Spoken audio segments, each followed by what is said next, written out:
তথা এক ব্যতিক্ৰমী ব্যক্তিত্ব মুনিন বৰকটকী দেৱৰ পুণ্যস্মৃতিত স্থাপিত মুনিন বৰকটকী স্মাৰক ন্যাসৰ হৈ মই শ্ৰী কাকলি বৰাই আজিৰ এই মুনিন বৰকটকী সাহিত্য বঁটা আৰু মুনিন বৰকটকী স্মাৰক বক্তৃতা অনুষ্ঠানলৈ আপোনালোক পদতিকে আন্তৰিক ওলগ আৰু আদৰণি জনাইছোঁ। ইতিমধ্যে অসমীয়া সাহিত্য আৰু অলপ বহলকৈ আমাৰ সমাজ জীৱনত সুকীয়া পৰিস্থিতিৰে সমুজ্জ্বল মুনিন বৰকটকী সাহিত্য বঁটা আমাৰ সকলোৰে বাবে যেন ঐতিহ্যত পৰিণত এক শুভবাৰ্তা।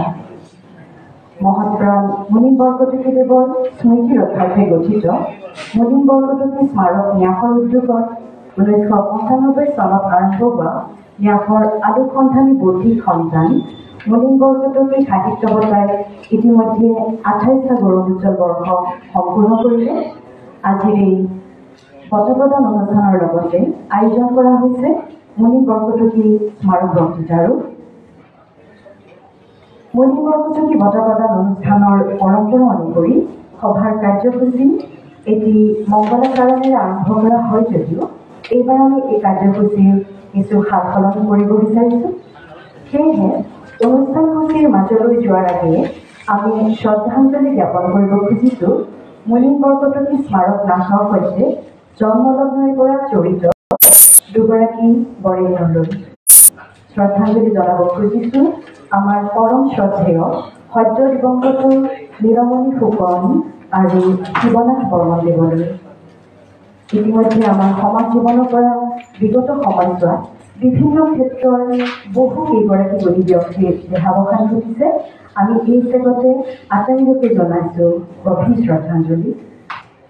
মহাপ্ৰাণ নীলমণি ফুকন আৰু ডাক্তৰ শিৱনাথ বৰ্মনদেৱ মুনিন বৰকটকী স্মাৰক ন্যাসৰ সৈতে জন্মলগ্নৰে পৰা সভাপতি আৰু সদস্যৰূপে সুদীৰ্ঘ বছৰ জড়িত হৈ আছিল। আধুনিক অসমীয়া সাহিত্যৰ অন্যতম প্ৰধান কবি, কলা সমালোচক, অধ্যাপক পদ্মশ্ৰী নীলমণি ফুকনদেৱৰ বিয়োগ অসমৰ সাহিত্য তথা সামগ্ৰিকভাৱে আমাৰ সমাজ জীৱনৰ চিৰতিকালৰ বাবে এক অপূৰণীয় ক্ষতি। আমাৰ ভাষাৰ যুগপথ, লোক আৰু আধুনিক সাহিত্য চেতনাৰ অধিকাৰী অন্যতম শ্ৰেষ্ঠ কবি আৰু কলা সমালোচক ৰূপেই নহয়, ঋষিকল্প সজ্জন সাধু ব্যক্তিৰূপেও তেখেতৰ কায়িক বিয়োগ আমাৰ বাবে বৃহৎ এক ক্ষতি। বাণীৰ সাধনা আৰু তপস্যাৰে দেশৰ সৰ্বোচ্চ সাহিত্য সন্মান জ্ঞানপীঠকে ধৰি অনেক সাহিত্য সন্মানেৰে বিভূষিত মুনিন বৰকটকী স্মাৰক ন্যাসৰ সৈতে জন্মলগ্নৰে পৰা জড়িত আপোন অভিভাৱকস্বৰূপ শোভানিধাৰী আমাৰ অতিকে শ্ৰদ্ধেয় অতিকে মৰমৰ নীলমণি ফুকনদেৱলৈ আমি যাচিছোঁ গভীৰ শ্ৰদ্ধাঞ্জলি। আমি একে সময়তে শ্ৰদ্ধাঞ্জলি নিবেদিছোঁ আনগৰাকী বৰেণ্য অসমীয়া পণ্ডিত গৱেষক শিৱনাথ বৰ্মনদেৱলৈকো। জ্ঞানবিদ্যাৰ বহুকেইটা বিভাগলৈ বিশিষ্ট বৌদ্ধিক বৰঙণিৰে আমাৰ সমাজ জীৱনক প্ৰভূতৰূপে সমৃদ্ধ কৰা ডক্টৰ শিৱনাথ বৰ্মনদেৱৰ বিয়োগো অসমৰ সাহিত্য বিজ্ঞান ধৰ্ম দৰ্শন তথা সামগ্ৰিকভাৱে আমাৰ সমাজ জীৱনলৈ এক অপূৰণীয় ক্ষতি। মুনিন বৰকটকী স্মাৰক ন্যাসৰ সৈতে জন্মলগ্নৰে পৰা জড়িত এইগৰাকী বৰেণ্যলৈও আমি যাচিছোঁ গভীৰ শ্ৰদ্ধাঞ্জলি। এইখিনিতে মই মঞ্চলৈ আমন্ত্ৰণ জনাইছোঁ প্ৰসিদ্ধ গীতিকাৰ, কবি, অনুবাদক, জ্যেষ্ঠ আবৃত্তিকাৰ শ্ৰদ্ধেয় প্ৰীতিকমল ভূঞা ডাঙৰীয়াক। নীলমণি ফুকনদেৱলৈ শ্ৰদ্ধাৰ্ঘ্যৰে জীৱনকালতে 2003 চনত শিৱনাথ বৰ্মনদেৱে সংস্কৃতত লিখি উলিয়াইছিল নীলমণি নমস্কাৰম শীৰ্ষক এটি কবিতা। নীলমণি বন্দনাৰ এই কবিতাটোৰে আমি দুয়োগৰাকী দিগ্গজলৈ পুনতে প্ৰণিপাত জনাই শ্ৰদ্ধেয় প্ৰীতিকমল ভূঞাদেৱক কবিতাটি আবৃত্তি কৰিবলৈ অনুৰোধ জনালে। ধন্যবাদ।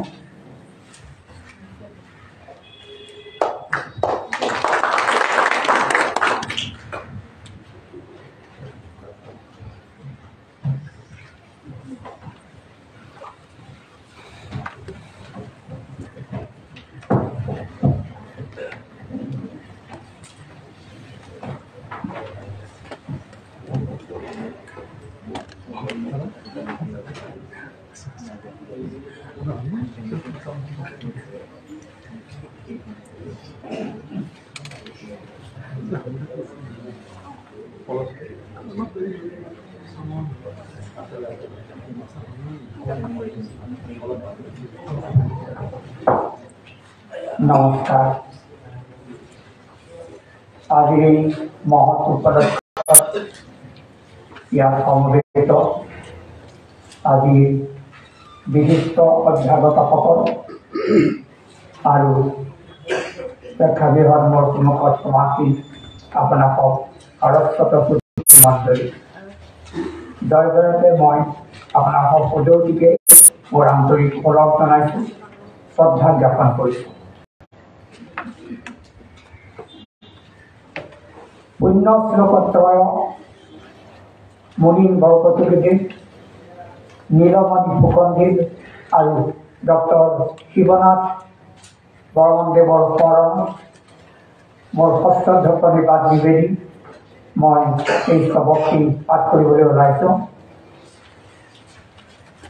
মই প্ৰয়াসে কৰিম আপোনাৰ সকলোৰে এটি অনুৰোধ, বিগত ধূলিময় দিনকেইটাই মোৰ কণ্ঠত যদি কিবা প্ৰভাৱিত কৰিছে, সেই ভাৱ যদি আপোনালোকক সামান্য আহে আগৰ জনা আপোনাৰ ফালৰ পৰা আৰম্ভণিতেই ক্ষমা মাগিছে। স্তৱকস্য শিৰোনামম নীলমণি নমস্কাৰম বিৰচকম ডক্টৰ শিৱনাথ বৰ্মনম সুধা মিষ্টন্দিনী তব ললিত লেখনী प्रवाहिता शैलाकियना तमुनितोतिनी चरति चारुता तव रचना कदापि चरति क्षीरं तव मधुरवानापि तव भव समुद्रे विद्रावहित्यं तव मन जगते वसुधा मिश्रम असने वसने तु मुनिवर भक्ति काव्य वदने तव मनोहर भक्ति विचित्रमयं तव कविता कौमुदी अभिराम रूपेण दीप्तते हृदि कविता भक्तर्यचित्र जीवनं तव सरस्वती चक्रे ऋत्विक भव सर्वप्रीति पात्र हे नीलमणि काव्यस्य तु दीनमणि चिरोद्धयतु तव विजय जयन्ती शुभाकांक्षिनान्ते इदमे सन्ति। धन्यवाद, नमस्कार।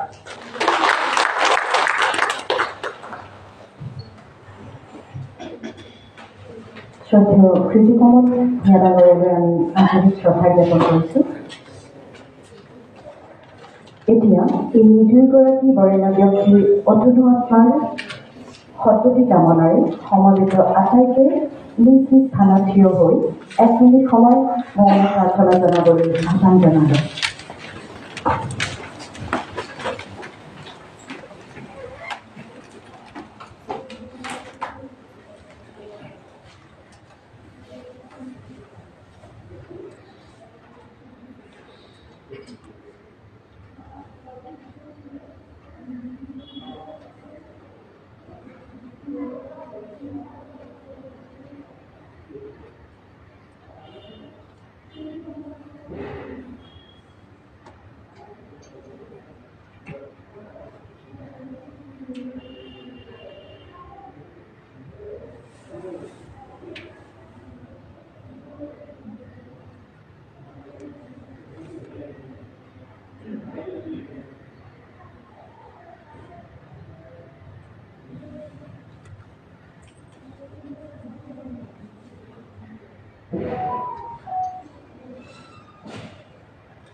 আপোনালোক আটাইকে আন্তৰিক ধন্যবাদ জ্ঞাপন কৰিছোঁ। এতিয়া আমি আৰম্ভ কৰিব খুজিছোঁ নীলমণি ফুকনদেৱৰ কেইটিমান নিৰ্বাচিত কবিতাৰে কাব্যাঞ্জলি শীৰ্ষক এটি চমু কবিতা আবৃত্তিৰ অনুষ্ঠান। এইখিনিতে মই মঞ্চলৈ আমন্ত্ৰণ জনাইছোঁ আকাশবাণীৰ বিষয়া বিশিষ্ট অভিনেতাৰ ইন্দ্ৰজিৎ দাস ডাঙৰীয়া। প্ৰথমে মই ইন্দ্ৰজিৎ দাসদেৱক নীলমণি ফুকনদেৱৰ এটি কবিতা আবৃত্তি কৰিবলৈ আহ্বান জনালোঁ আৰু তাৰ পিছতে আমি দুয়ো দুটি কবিতা দ্বৈতভাৱে পৰিৱেশন কৰিম। এয়া মঞ্চত ইন্দ্ৰজিৎ দাস ডাঙৰীয়া।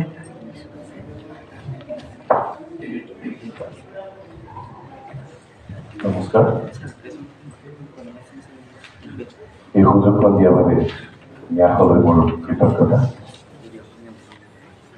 পাঠ কৰিব বিচাৰিছোঁ নীলমণি ফুকনদেৱৰ কবিতা শংখধ্বনি শুনিছোঁ। শংখধ্বনি শুনিছোঁ, ৰাতি পুৱাইছে ৰাতি হৈছে, হাতৰ আঙুলিত মোৰ ঢেকীয়া ফুল গজিছে। মই মোক হেৰুৱাই পেলাইছোঁ, তুমি তোমাক বিচাৰি ফুৰিছা। ক'ৰবাত ৰৈ আছো নেকি নে গৈ আছো? আকাশ পাতাল আন্ধাৰ পোহৰ একাকাৰ হৈ পৰিছে। শংখধ্বনি শুনিছো, বহুদিনৰ মূৰত এই এজাক বৰষুণত তিতিছো। কালিদাসৰ সৈতে চৰ্মন্নদী নদীত নামিছো। ৰক্তাক্ত ছায়ামূৰ্তিবোৰে শৰীৰ ধাৰণ কৰিছে। শত সহস্ৰ হাত মেলি শূন্যতে ব্ৰহ্মাণ্ডক ধৰিছে। শংখধ্বনি শুনিছো,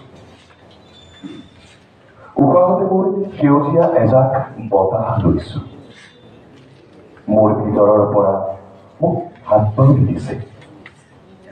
শংখধ্বনি শুনিছো, সাজ লাগিছে ৰাতি পুৱাইছে, গোটেই গাতে মোৰ ঢেকীয়া ফুল গজিছে। ধন্যবাদ।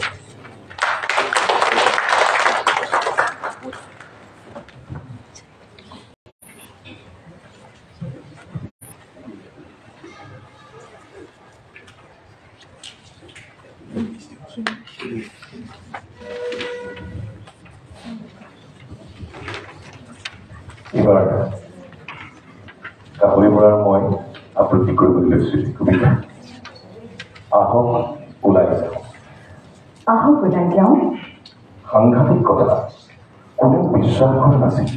যিকোনো মুহূৰ্ততে উশাহ বন্ধ হৈ যাব পাৰে। বৰষুণ পৰা তেজ, মৃত্যুৰ আগলৈকে কোনেও ক'ব নোৱাৰে। কাৰ্তবীৰ্য 1000 হাত, তেওঁৰ আইনা দেখা মানুহটো এটা কণ্ঠ। মৃত দেউতাই মাজে মাজে মোক বিচাৰে, নদী আঁচনি। তেওঁলোকৰ চকুলৈ চাওঁ, কি দেখিছে আপুনি? কাক ভাল পায়?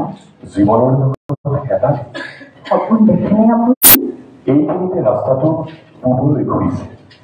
ইয়াৰ পৰা বেলিটো বলিকটা ছাগলীৰ জিভাখনৰ দৰে দেখি। কিন্তু কি লিখা আছে? আহি ক্ষয়প্ৰাপ্ত হ'ল ৰাতি জংকাখিনিৰ মাত, উত্তপ্ত নীৰৱতা, শিয়ালৰ হোৱা হোৱা। কোনেও নেজানিলে টেক্সিখনত কোন আছিল। পৰিকল্পিত হত্যা, বহুত পৰলৈ আকাশখন ধোৱাই আছিল। জজ খেলপথাৰত যুধিষ্ঠিৰৰ বক্তৃতা, ল'ৰাহঁতৰ মূৰত বেণ্ডেজ, কাটি চুটি দি হাতীৰে গছকাইছিল বৰুৱাই।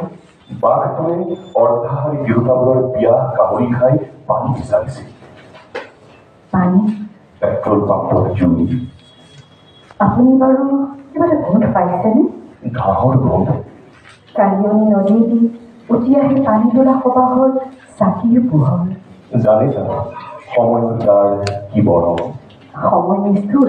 সত্যৰ পথে সাক্ষাৎ সেই কথা অন্তৰ ক্ৰোচ কাটি ভাঙি থিয় হ'ল দুৰন্ত দিশু। আহক ওলাই যাওঁ বাটলৈ। শুনক। কিহৰ হুলস্থুল? ধন্যবাদ।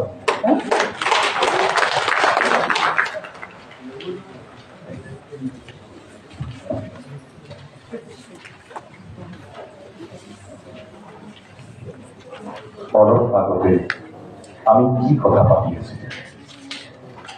অলপ আগতে আমি কি কথা পাতি আছিলোঁ?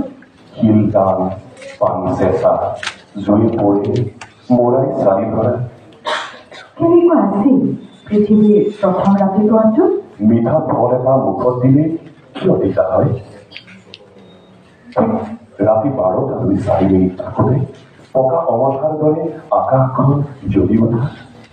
লাহে লাহে মাটি বালি হৈ অহা বাঁহগছবোৰৰ চাং চাই হৈ অহা নাইতো এতিয়া মোৰ একো মনত নাই অলপ আগতে তুমি কৈছিলা নেকি মোক ভাল পাওঁ বুলি কেৱল মানুহৰ বাবে কেৱল নিৰন্ন শিশুবোৰৰ বাবে যি উৎসৰ্গিত যি লুকাই থাকে সাগৰতলীৰ বননিশৰ তৃষাত এডোখৰ কয়লা তাকেই কৈছিলা নেকি তুমি মোক সেইদিনা মাজৰাতি নীৰৱে চকুৰে তুমি ইমান দিনে মোৰ বুলি ক'বলৈ জীৱনে তাকে বিচাৰি নেপালা নেজাকৈ এটা মৃত্যু কোনে ৰাতিৰে কামুৰি টুকুৰা টুকুৰ কৰে দিন আৰু ৰাতিবোৰ কেনেকৈ পাৰ কৰি মই ৰক্তাক্ত সময় এই ফুলগৰ্ভীতে সেয়া কোনে কি উৎসৱ পাতিছে মৃতসকলৰ কোন কোন আহিব তালৈ কিমানবাৰ বেবাৰে গৰু চালে কতবাৰ তেজেৰে ডাঙৰি হৈ উলটিল তেওঁলোক যাওঁতে উভতি চাই কি দেখিলে অকোৱা পকোৱা এটা নিজান বাঘ কাক নেদেখিলে বতাহৰ দৰে ঘোঁৰাবোৰ আহি চোতালত জপিয়াই আছে শুনা কি বিয়লি যোৱা ৰাতি মৃত্যু হ'ল তোমাৰ দৰে অনুষ্ঠ কণ্ঠৰ এজন কবি যি জানিছিল উচিঙাৰ মাজত গৈ তেওঁৰ কবিতাত একো জ্ঞানগৰ্ভ কথা নাই অলপ আগতে আমি কি কথা পাতি আছিলো পানী চেঁচা জুয়ে পৰি মৰাই চালি ধৰা ধন্যবাদ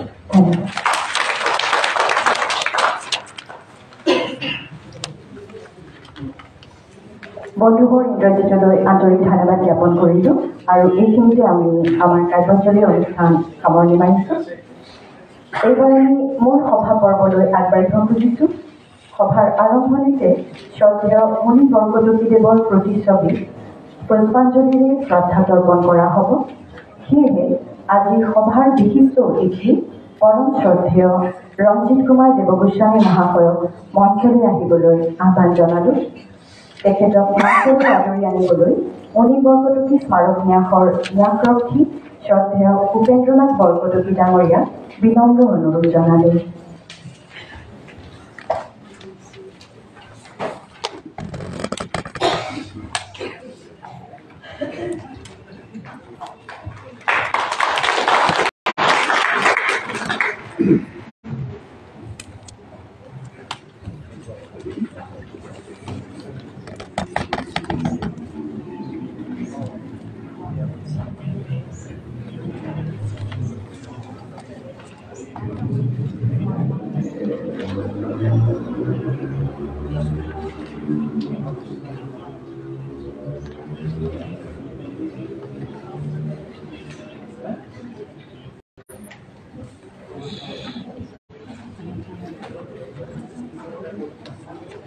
ধন্যবাদ আপোনালোকক মঞ্চত আসন গ্ৰহণ কৰিবলৈ অনুৰোধ জনালোঁ Now, I would like to request writer family, Madam Patricia Moki, to kindly come to the dais and offer floral tribute in reminiscence of respected Munin Barkotoki and our host for the evening, Meenakshi Barkotoki ma'am, daughter of Munin Barkotoki and managing trustee of the Munin Barkotoki Memorial Trust, to usher Madam Moki to the dais.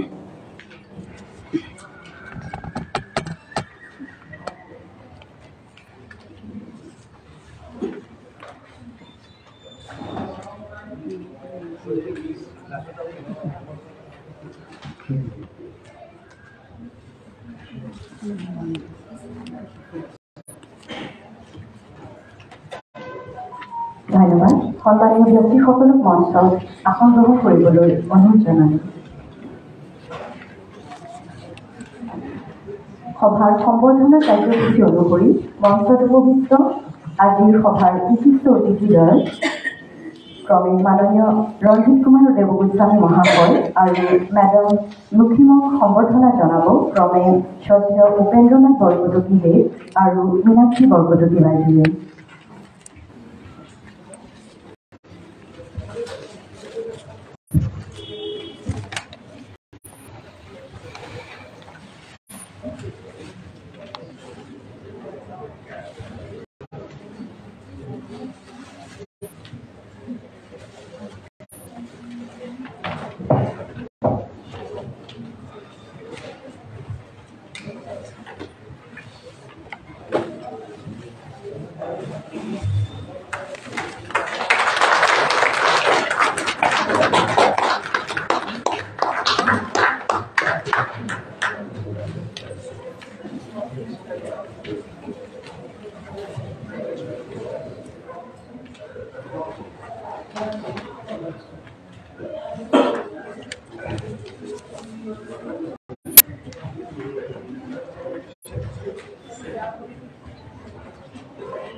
আটাইকে ধন্যবাদ জ্ঞাপন কৰিছোঁ।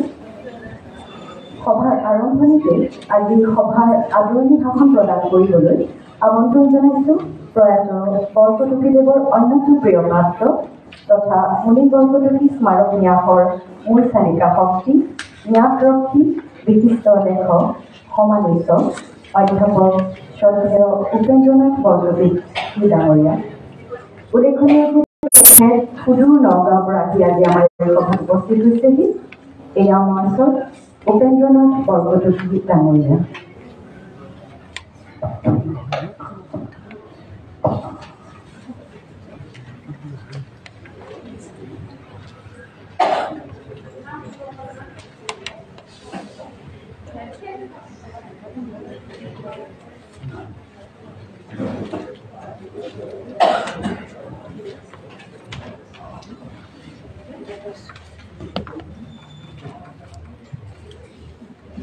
আপনাৰ লোক কজুটিলেকে নমস্কাৰ জনাইছোঁ।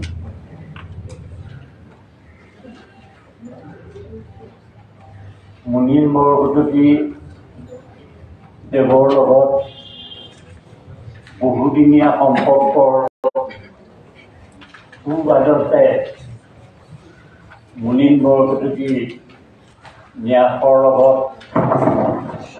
জড়িত হ'ব লগা হৈছিল।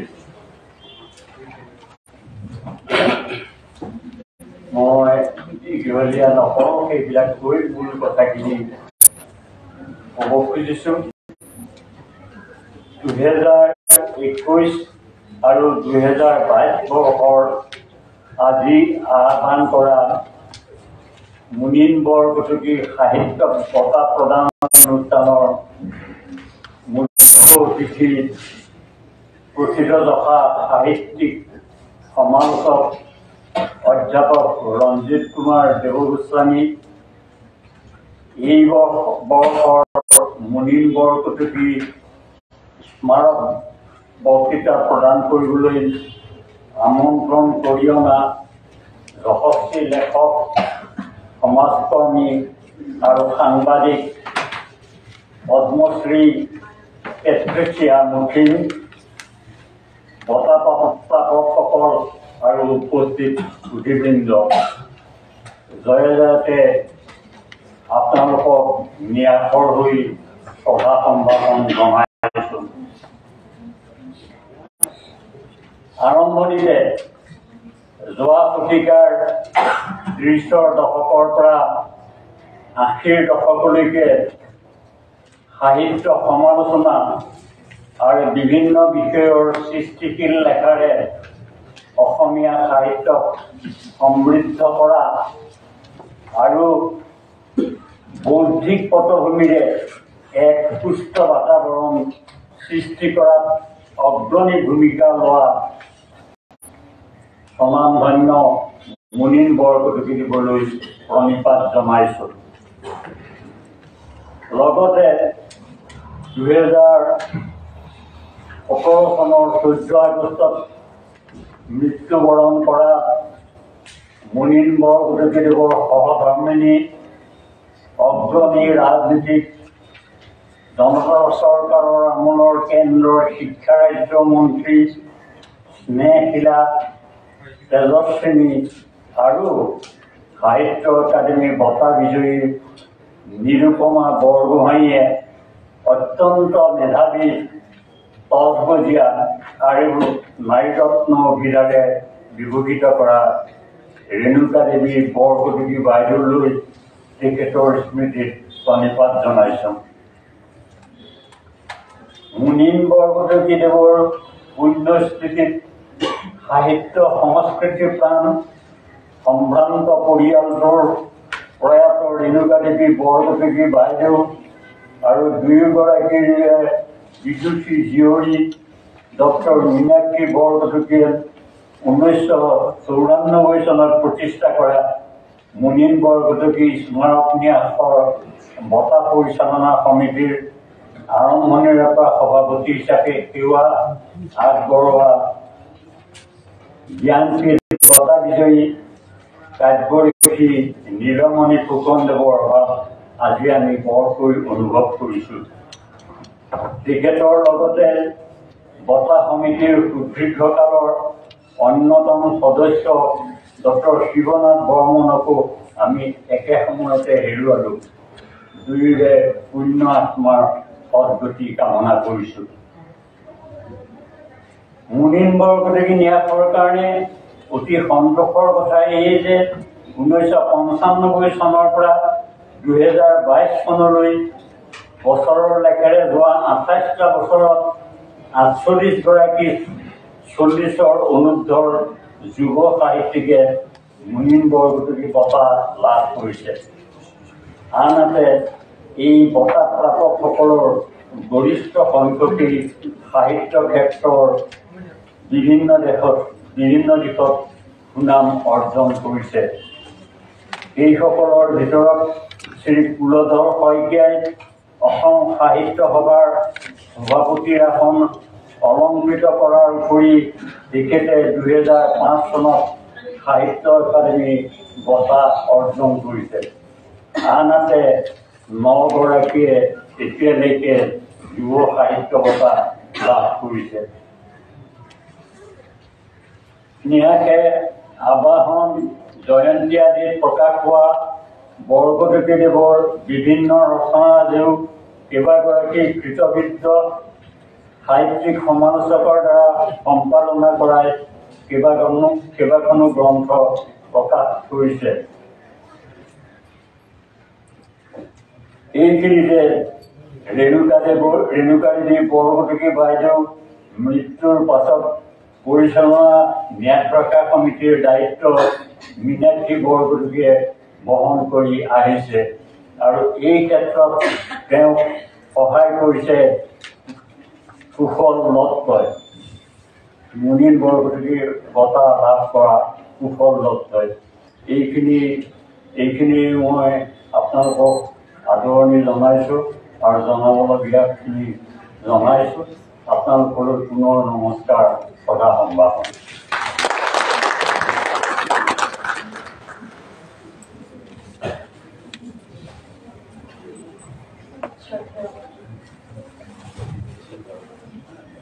শ্ৰদ্ধেয় উপেন্দ্ৰনাথ বৰকটকী ডাঙৰীয়ালৈ আমি কৃতজ্ঞতা জ্ঞাপন কৰিছোঁ। শ্ৰদ্ধেয় সুধীবৃন্দক জনাওঁ যে এই অনুষ্ঠানতে আমি গ্ৰন্থ উন্মোচনৰ এটি চমু কাৰ্যসূচী হাতত লৈছোঁ। 2014 বৰ্ষৰ মুনিন বৰকটকী সাহিত্য বঁটা প্ৰাপক আমাৰ অতিকৈ মৰমৰ আৰু প্ৰতিভাশালী লেখিকা কাহিনীকাৰ প্ৰয়াত তুলিকা শইকীয়াৰ 4খন গোস্বামী টেক্সট শীৰ্ষক উপন্যাসখনৰ ইংৰাজী অনুবাদ গ্ৰন্থ ড্ৰপ অফ দ্য গডেছ শেহতীয়াকৈ শ্ৰদ্ধেয় মীনাক্ষী বৰকটকী বাইদেৱে অনুবাদ কৰি উলিয়াইছে। উক্ত গ্ৰন্থখন প্ৰকাশ কৰি উলিয়াইছে গুৱাহাটীৰ ভৱানী বুকছে। এইখিনিতে মই মীনাক্ষী বৰকটকী বাইদেউক দুআষাৰ ক'বলৈ অনুৰোধ জনালোঁ।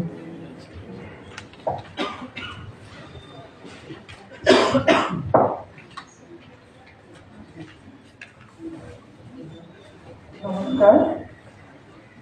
আজিৰ সভাৰ সন্মানীয় মুখ্যমন্ত্ৰী Ranjit Kumar Dev Goswami, our esteemed guest of honor and invited speaker, Ma'am Patricia Murthy, Dr. Ruben Barkotoki Khura, 2021 আৰু 22 চনৰ মুনিন বৰকটকী সাহিত্য বঁটা প্ৰাপক দুগৰাকী প্ৰমুখে আজিৰ সভাত উপস্থিত সুধীবৃন্দ। আমাৰ এই অনুষ্ঠানটোত সচৰাচৰ আদৰণি ভাষণৰ পিছতেই বিগত দুটা বছৰৰ ন্যাসৰ কালকৰ্মৰাজিৰ এটা চতুৱাই দাঙি ধৰা হয়। কিন্তু এইবাৰ যোৱা দুবছৰ গ্ৰন্থ প্ৰকাশৰ বাহিৰে বিশেষ অন্য কোনো কাৰ্যসূচী নথকা আজি মই প্ৰতিবেদন পাঠ নকৰি ন্যাসৰ উদ্যোগত নতুনকৈ প্ৰকাশ পোৱা গ্ৰন্থ দুখনৰ বিষয়ে ক'বলৈ ওলাইছোঁ। তাৰে প্ৰথমখন গ্ৰন্থ হৈছে ৰেণুকাদেৱী বৰকটকী জীৱন আৰু কৃতি। এই জীৱনীমূলক গ্ৰন্থখন সম্পাদনা কৰিছে শ্ৰীযুত বিনয় মোহন শইকীয়াদেৱে। আজি তেখেত আমাৰ মাজত আছে আৰু প্ৰকাশ কৰিছে পূৰ্বায়ন প্ৰকাশনে। 2022 চনৰ 29 জানুৱাৰী তাৰিখে পঞ্চৱতীস্থিত ন্যাসৰ কাৰ্যালয়ত এক বিশেষ অনুষ্ঠানত এই গ্ৰন্থখনি উন্মোচন কৰিছিল বিশিষ্ট বুৰঞ্জীবিদ ডক্টৰ ৰাজেন শইকীয়াদেৱে। এতিয়া আপোনালোকলৈ জনাই থওঁ যে এইখন গ্ৰন্থৰ ইতিমধ্যে ইংৰাজী অনুবাদৰ কাম আৰম্ভ হৈছে। আজি উন্মোচন হ'বলগীয়া গ্ৰন্থখনি এখন অনুবাদ গ্ৰন্থ। 2014 চনত চাৰিশাল গোহানিতে শীৰ্ষক বুৰঞ্জীমূলক উপন্যাসখনৰ বাবে তুলিকা শইকীয়াই মুনিন বৰকটকী বঁটা লাভ কৰিছিল। মই তুলিকাক কথা দিছিলোঁ যে মই তেওঁৰ গ্ৰন্থখন ইংৰাজীলৈ অনুবাদ কৰিম। দুৰ্ভাগ্যবশতঃ তাৰ অলপ পিছতেই তেওঁ অসুস্থ হৈ পৰে আৰু অনুবাদৰ কাম সম্পূৰ্ণ হোৱাৰ আগতেই 2019 চনত তুলিকাৰ মৃত্যু হৈছিল। তেওঁ কথা দিয়া মতেই মই অনুবাদৰ কাম শেষ কৰিলোঁ আৰু গুৱাহাটীৰ ভৱানী বুকছে গ্ৰন্থখনৰ লছ অফ দ্য গডেছ শীৰ্ষক ইংৰাজী সংস্কৰণটো প্ৰকাশ কৰি উলিয়াইছে। 3020 পৃষ্ঠাৰ এই গ্ৰন্থখন এমাজনতো উপলব্ধ। এই গ্ৰন্থখন অনুবাদ কৰোঁতে মোৰ কিছু অসুবিধা হৈছিল, কাৰণ ক'ৰবাত খুচুৰা লাগিলে লেখিকাক খুলিবলৈ উপায় নাছিল। ইতিহাসমূলক উপন্যাস হোৱাৰ বাবে সমস্যাটো আৰু অলপ জটিল হৈছিল, কাৰণ বুৰঞ্জীৰ তথ্যৰ লগত ৰিজাই চাব খোজোঁতে কেইবা ঠাইতো উজতি খাইছিলোঁ। তুলিকাৰ বিয়োগৰ পিছত তেওঁৰ দুহিতা শ্ৰুতশ্ৰীণীয়ে মোক সকলো ক্ষেত্ৰতে সহায় কৰিছে। আজি তাই অহা কথা আছিল, তাই টিকটো কাটিছিল, কিন্তু তাইৰ দুৰ্ভাগ্যবশতঃ লাষ্ট মিনিট কিবা অসুখ হ'ল, সেইকাৰণে তাই আহিব নোৱাৰিলে। তদুপৰি জীৱন গোস্বামী দাস, অৰিন্দম বৰকটকী আৰু ৰশ্মি নাৰ্জাৰী, ৰশ্মি নোহোৱালে এখন কিতাপ নলায়। তেওঁলোকে মোক এই গ্ৰন্থখন প্ৰস্তুত কৰিবলৈ বিভিন্ন বহুত সহায় আগবঢ়াইছে। তেখেতসকলক মই আন্তৰিক ধন্যবাদ জনাইছোঁ। শেষত মই সকলোকে বিনম্ৰ অনুৰোধ কৰিছোঁ যাতে কিতাপখন পঢ়ি অনুবাদৰ গুণাগুণ সম্পৰ্কে মতামত আগবঢ়াই দিয়ে। এতিয়া মই আমাৰ বিশিষ্ট অতিথি ৰঞ্জিত দাক অনুৰোধ কৰিছোঁ গ্ৰন্থখন পেট্ৰিচিয়াৰ লগত লগ লাগি একেলগে দুয়োজনে উন্মোচন কৰে যে, আৰু মিচিবিক অনুৰোধ কৰিছোঁ আগবঢ়াই দিয়ক। ধন্যবাদ।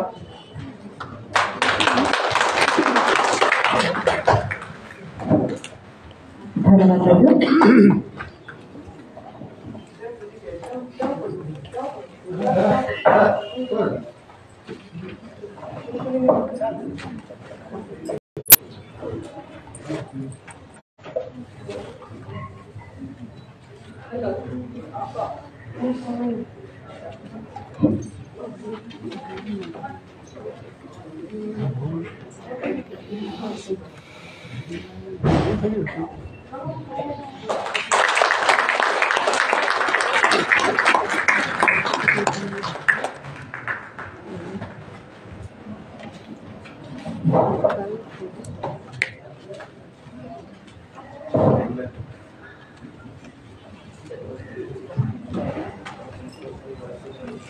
আটাইলৈ ধন্যবাদ জ্ঞাপন কৰিছোঁ আৰু আমাৰ গ্ৰন্থ উন্মোচনী কাৰ্যসূচী ইমানতে সামৰিছোঁ। এইখিনিতে জনাওঁ যে আজিৰ এই অনুষ্ঠানৰ ফেচবুক লাইভ মুনিন বৰকটকী স্মাৰক ন্যাসৰ পেজৰ যোগেদি হৈ আছে।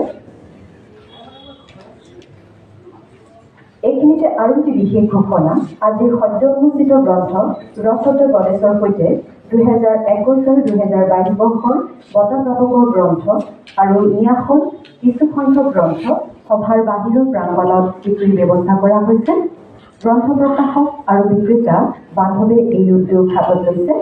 আগ্ৰহীসকলে গ্ৰন্থসমূহ ৰেহাই মূল্যত ক্ৰয় কৰিব পাৰিব। এই চেগতে বান্ধৱৰ এই উদ্যোগলৈ আমি কৃতজ্ঞতা জ্ঞাপন কৰিছোঁ।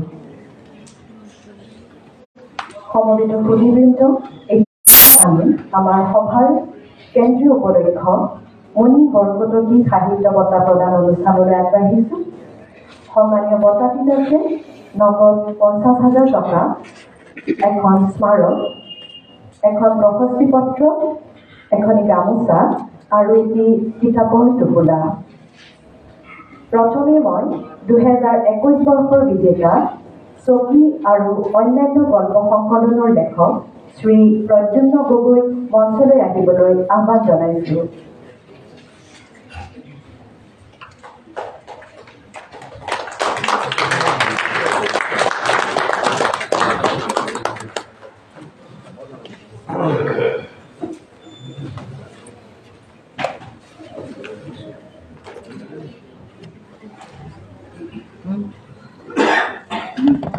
মই বিশিষ্ট সাহিত্যিক সাংবাদিক মাননীয় কুশল দত্ত ডাঙৰীয়া তেখেতৰ প্ৰশস্তি পত্ৰখন পাঠ কৰিবৰ বাবে অনুৰোধ জনাইছোঁ।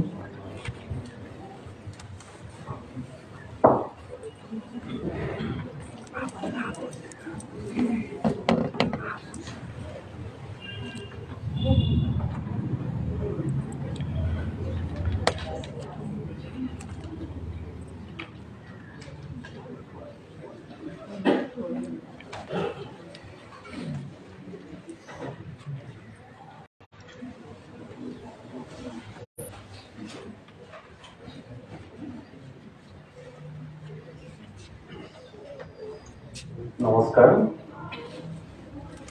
আপোনালোকক আটাইলৈকে শ্ৰদ্ধা জনাইছোঁ আৰু প্ৰদ্যুম্ন কুমাৰ গগৈৰ প্ৰশস্তি পত্ৰখন পাঠ কৰিবলৈ আগবাঢ়িছোঁ। মুনিন বৰকটকী সাহিত্য বঁটা 2021। শ্ৰী প্ৰদ্যুম্ন কুমাৰ গগৈ। প্ৰিয় বৰিষু, সু-সাহিত্যিক সমালোচক সাংবাদিক মুনিন বৰকটকীৰ পবিত্ৰ স্মৃতিত স্থাপিত মুনিন বৰকটকী স্মাৰক ন্যাসৰ তৰফৰ পৰা 2021 বৰ্ষৰ মুনিন বৰকটকী সাহিত্য বঁটা আপোনাৰ চকী আৰু অন্যান্য গল্প শীৰ্ষক গল্প সংকলনটোৰ বাবে আপোনালৈ আগবঢ়াবলৈ পাই আমি আনন্দিত। আপোনাৰ গল্পত শানিত ৰাজনৈতিক ব্যংগ, সমসাময়িক সমাজখনক লক্ষ্য কৰাৰ পৃথক দৃষ্টিকোণ তাৎপৰ্যপূৰ্ণ। কাহিনী নিৰ্মাণত প্ৰতীকী আৰু ব্যঞ্জনাধৰ্মী ভাষাৰ প্ৰতিনিধিত্ব প্ৰয়োগ, বক্তব্যত অধ্যয়নশীলতাৰ আভাস, বহুস্তৰীয় ভাৱবিন্যাস আদিয়ে আপোনাৰ গল্পক এক বিশেষ মাত্ৰা দান কৰিছে। চৰিত্ৰসমূহৰ নিৰ্মাণ বাস্তৱিক, প্ৰহসন সৃষ্টিৰ লক্ষ্যৰে কিছু চৰিত্ৰৰ প্ৰকাশ কিছু অতিৰঞ্জন যেন লাগিলেও সামগ্ৰিকভাৱে এইবোৰৰ বিকাশ প্ৰত্যয়জনক। তদুপৰি আপোনাৰ গল্পৰ বিষয় বৈচিত্ৰ্যও চিত্তাকৰ্ষক। কথাবস্তুৰ বয়নত কিছু বিক্ষিপ্ত চিন্তাৰ উমান থাকিলেও অনাগত দিনত আপোনাৰ পৰা আমাৰ সাহিত্য ক্ষেত্ৰখন সমৃদ্ধ হ'ব বুলিয়েই আমি আশাবাদী।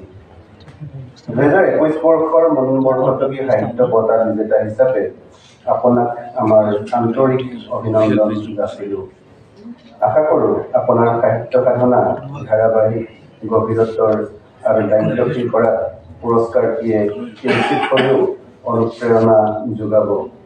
আন্তৰিক প্ৰীতি আৰু শুভকামনাৰে মুনিন বৰকটকী স্মাৰক ন্যাসৰ হৈ মীনাক্ষী বৰকটকী, পঞ্চৱতী গোপীনাথ বৰদলৈ পথ, শিলপুখুৰী, গুৱাহাটী 12 ফাগুন 1944 শকাব্দ 25 ফেব্ৰুৱাৰী 2023 খ্ৰীষ্টাব্দ। ধন্যবাদ।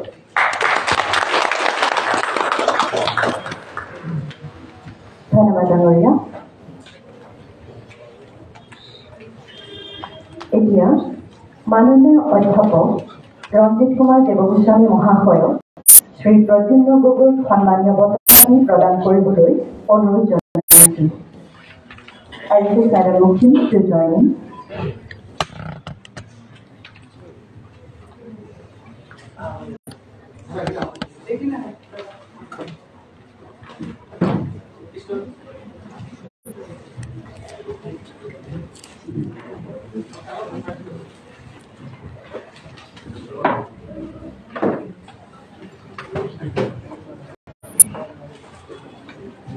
অলপ বহি দিয়ক, অলপ বহি দিয়ক।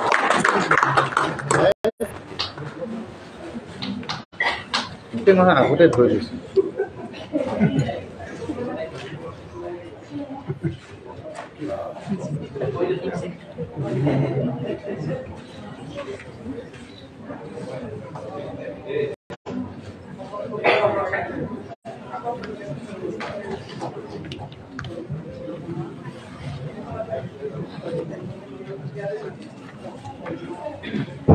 প্ৰদ্যুম্ন গগৈলৈ আমাৰ তৰফৰ পৰা আন্তৰিক অভিনন্দন জ্ঞাপন কৰিছোঁ।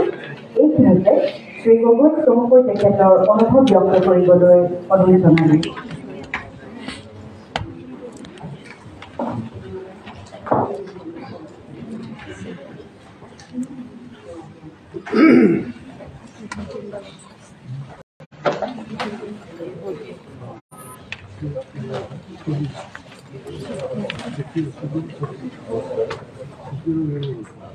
তথা ৰঞ্জিত কুমাৰ গোস্বামী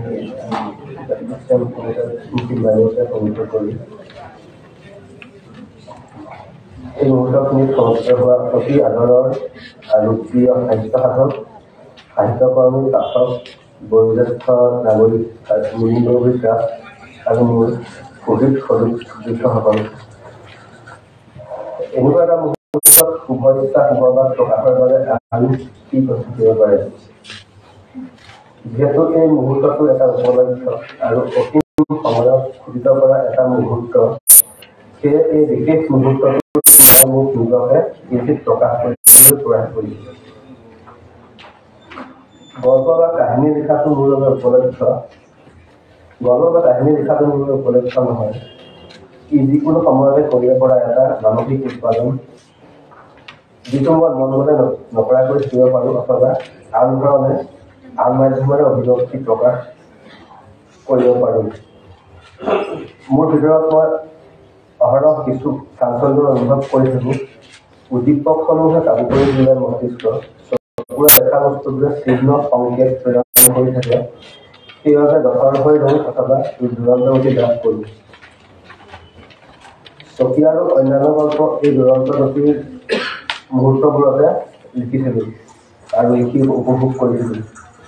যিসকলৰ পৰা অনুপ্ৰেৰণা লাভ কৰোঁ তেওঁলোকে কেতিয়াও আহি মোক কোৱা নাই যে তই লিখ, তুমি লিখা।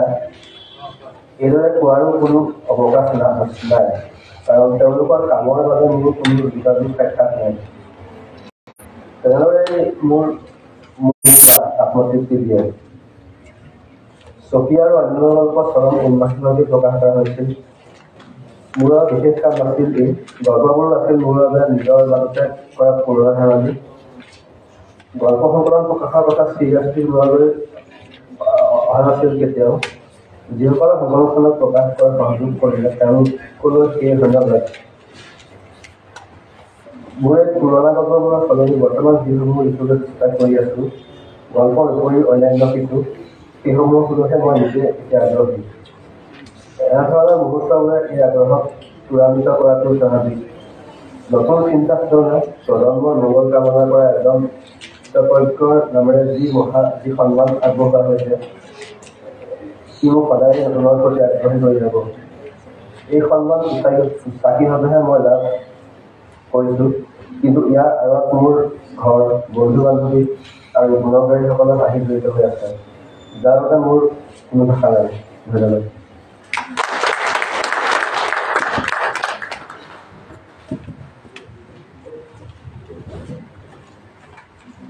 প্ৰদ্যুম্নলৈ আন্তৰিক ধন্যবাদ জনাইছোঁ।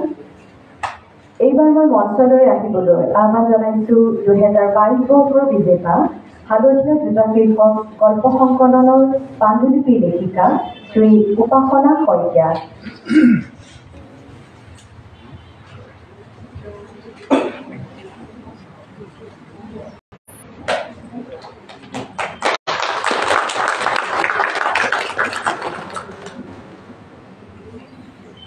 মাননীয় ভূষণবন্ধু ডাঙৰীয়া, উপাসনা শইকীয়াৰ প্ৰশস্তি পত্ৰখন পাঠ কৰিবৰ বাবে অনুৰোধ জনালোঁ। ধন্যবাদ।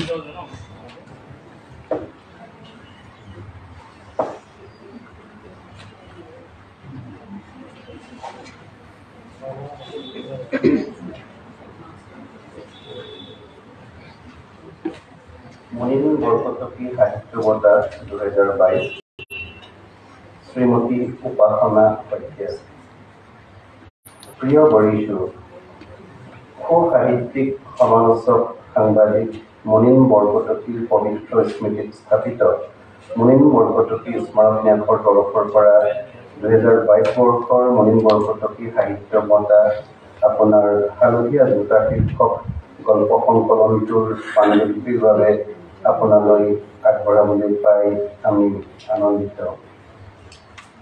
আপোনাৰ গল্পত বিষয়বস্তু আৰু আংগিকৰ সম্পৰীক্ষাৰ মাজেৰে নান্দনিক সৌন্দৰ্যৰ সন্ধান পৰিলক্ষিত হৈছে। কথাবস্তু আয়োজনত সমালোচনাত্মক দৃষ্টিৰ নতুনত্ব সন্ধানী কথন ৰীতিৰ প্ৰয়াসেৰে আপুনি নিৰ্মিতিক উচ্ছ্বাসন দিছে। ভাৱোদ্দীপক খণ্ড বিৱৰণী, নিজস্ব চিন্তা দৃষ্টিকোণ, চেতনাৰ বহুতৰপীয়া অৱকাশ পৰিণতি আদিৰে আপুনি আপোনাৰ কাহিনীৰ সুকীয়া ঘেৰ নিৰ্মাণ কৰিছে। জীৱনৰ কিছুমান পুৰাতন সত্য চিন্তাৰ মন্থনেৰে পঢ়ুৱৈৰ আগত নতুন ৰূপত উপস্থাপনৰ প্ৰয়াস কৰিছে। আপোনাৰ পাঠৰ নেপথ্যত অন্য মন, চৌপাশৰ পৰিৱেশ আদিৰ প্ৰতি অনুসন্ধিৎসা তীব্ৰ। কলাজৰ দৰে উপস্থাপিত কিছু গল্পত কাহিনী উপকাহিনীৰ কেন্দ্ৰীয় শৃংখল ৰক্ষাত আপুনি দক্ষতাৰ পৰিচয় দিছে। বিপৰীতে কিছু ক্ষেত্ৰত সেই শৃংখল শিথিল হোৱাও দেখা গৈছে। তেনেকৈ গল্পৰ অংগ নিৰ্মাণত পূৰ্বজৰ কিছু প্ৰভাৱো লক্ষণীয়। অনাগত দিনত আপোনাৰ পৰা আমাৰ সাহিত্য ক্ষেত্ৰখন সমৃদ্ধ হ'ব বুলিয়ে আমি আশাবাদী। 2022 বৰ্ষৰ মুনিন বৰকটকী সাহিত্য বঁটা বিজেতা হিচাপে আপোনাক আমাৰ আন্তৰিক অভিনন্দন যাচিলোঁ। আশা কৰোঁ আপোনাৰ সাহিত্য সাধনা ধাৰাবাহিক গভীৰত্বৰ আৰু দায়িত্বশীল কৰাত পুৰস্কাৰ দিয়ে কিঞ্চিত হ'লেও অনুপ্ৰেৰণা যোগাব। আন্তৰিক প্ৰীতি আৰু শুভকামনাৰে মুনিন বৰকটকী স্মাৰক ন্যাসৰ হৈ মীনাক্ষী বৰকটকী, পঞ্চৱতী গোপীনাথ বৰদলৈ পথ, শিলপুখুৰী, গুৱাহাটী 3, 12 ফাগুন 1944 শকাব্দ, 25 ফেব্ৰুৱাৰী 2023 খ্ৰীষ্টাব্দ। ধন্যবাদ।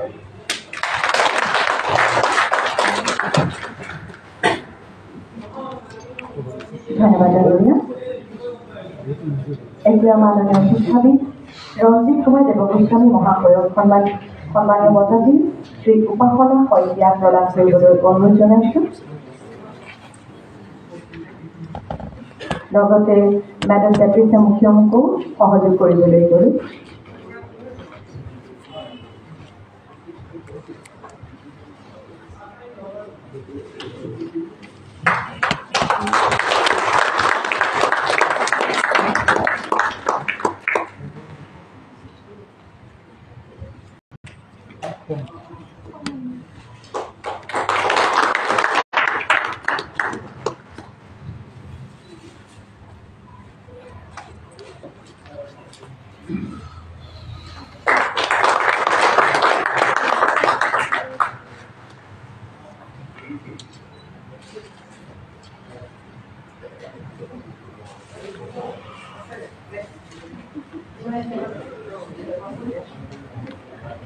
ধন্যবাদ। শ্ৰী উপাসনা শইকীয়ালৈ আন্তৰিক অভিনন্দন যাচিলোঁ আৰু লগতে চমুকৈ তেখেতৰ অনুভৱ ব্যক্ত কৰিবলৈ অনুৰোধ জনালোঁ।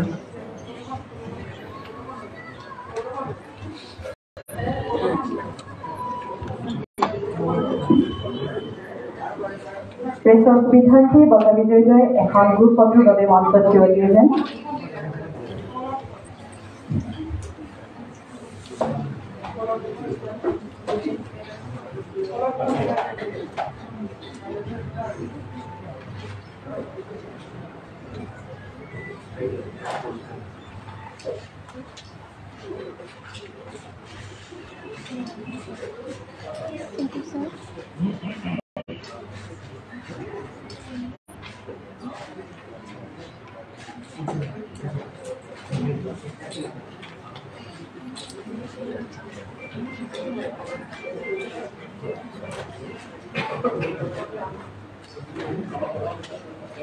আটাইলৈ ধন্যবাদ জ্ঞাপন কৰিছোঁ। এয়া মঞ্চত উপাসনা শইকীয়া।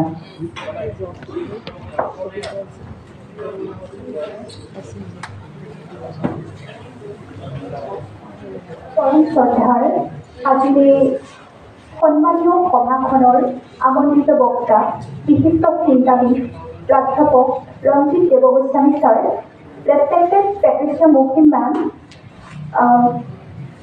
স্বৰ্গীয় মুনিন বৰকটকী সাহিত্য বঁটা ন্যাসৰ ন্যাসদাতা সন্মানীয় ডক্টৰ মীনাক্ষী বৰকটকী বাইদেউ আৰু মুনিন বৰকটকী ন্যাসৰ লগত জড়িত প্ৰত্যেকজন বিশিষ্ট ব্যক্তিকে আৰু 2021 বৰ্ষৰ মুনিন বৰকটকী বঁটা প্ৰাপক তথা যুৱ সাহিত্য একাডেমী বঁটা প্ৰাপক শ্ৰদ্ধাৰ প্ৰদ্যুম্ন গগৈ দাদা আৰু এই সভাত উপস্থিত প্ৰত্যেকজন বিশিষ্ট ব্যক্তি মই মোৰ আন্তৰিক ধন্যবাদ জ্ঞাপন কৰিছোঁ।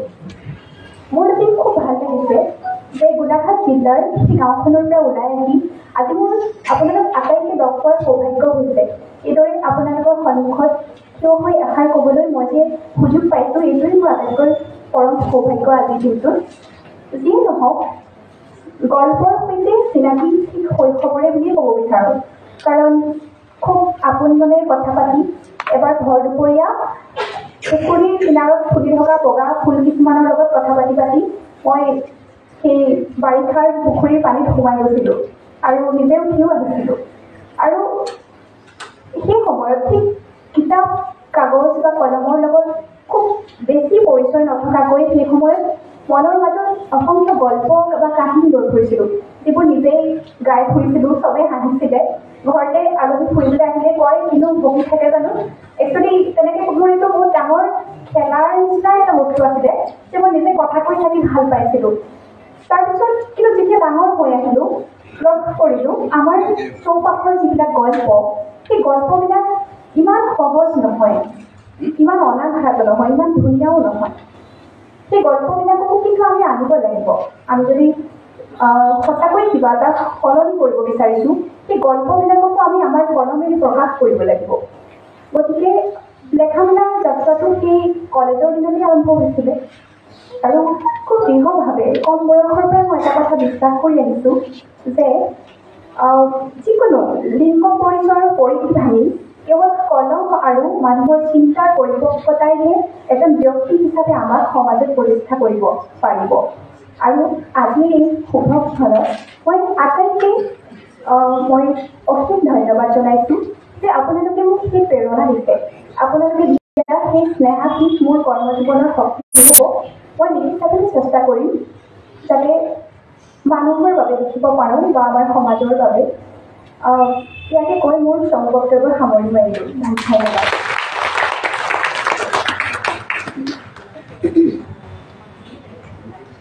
উপাসনালৈ আন্তৰিক ধন্যবাদ জ্ঞাপন কৰিছোঁ।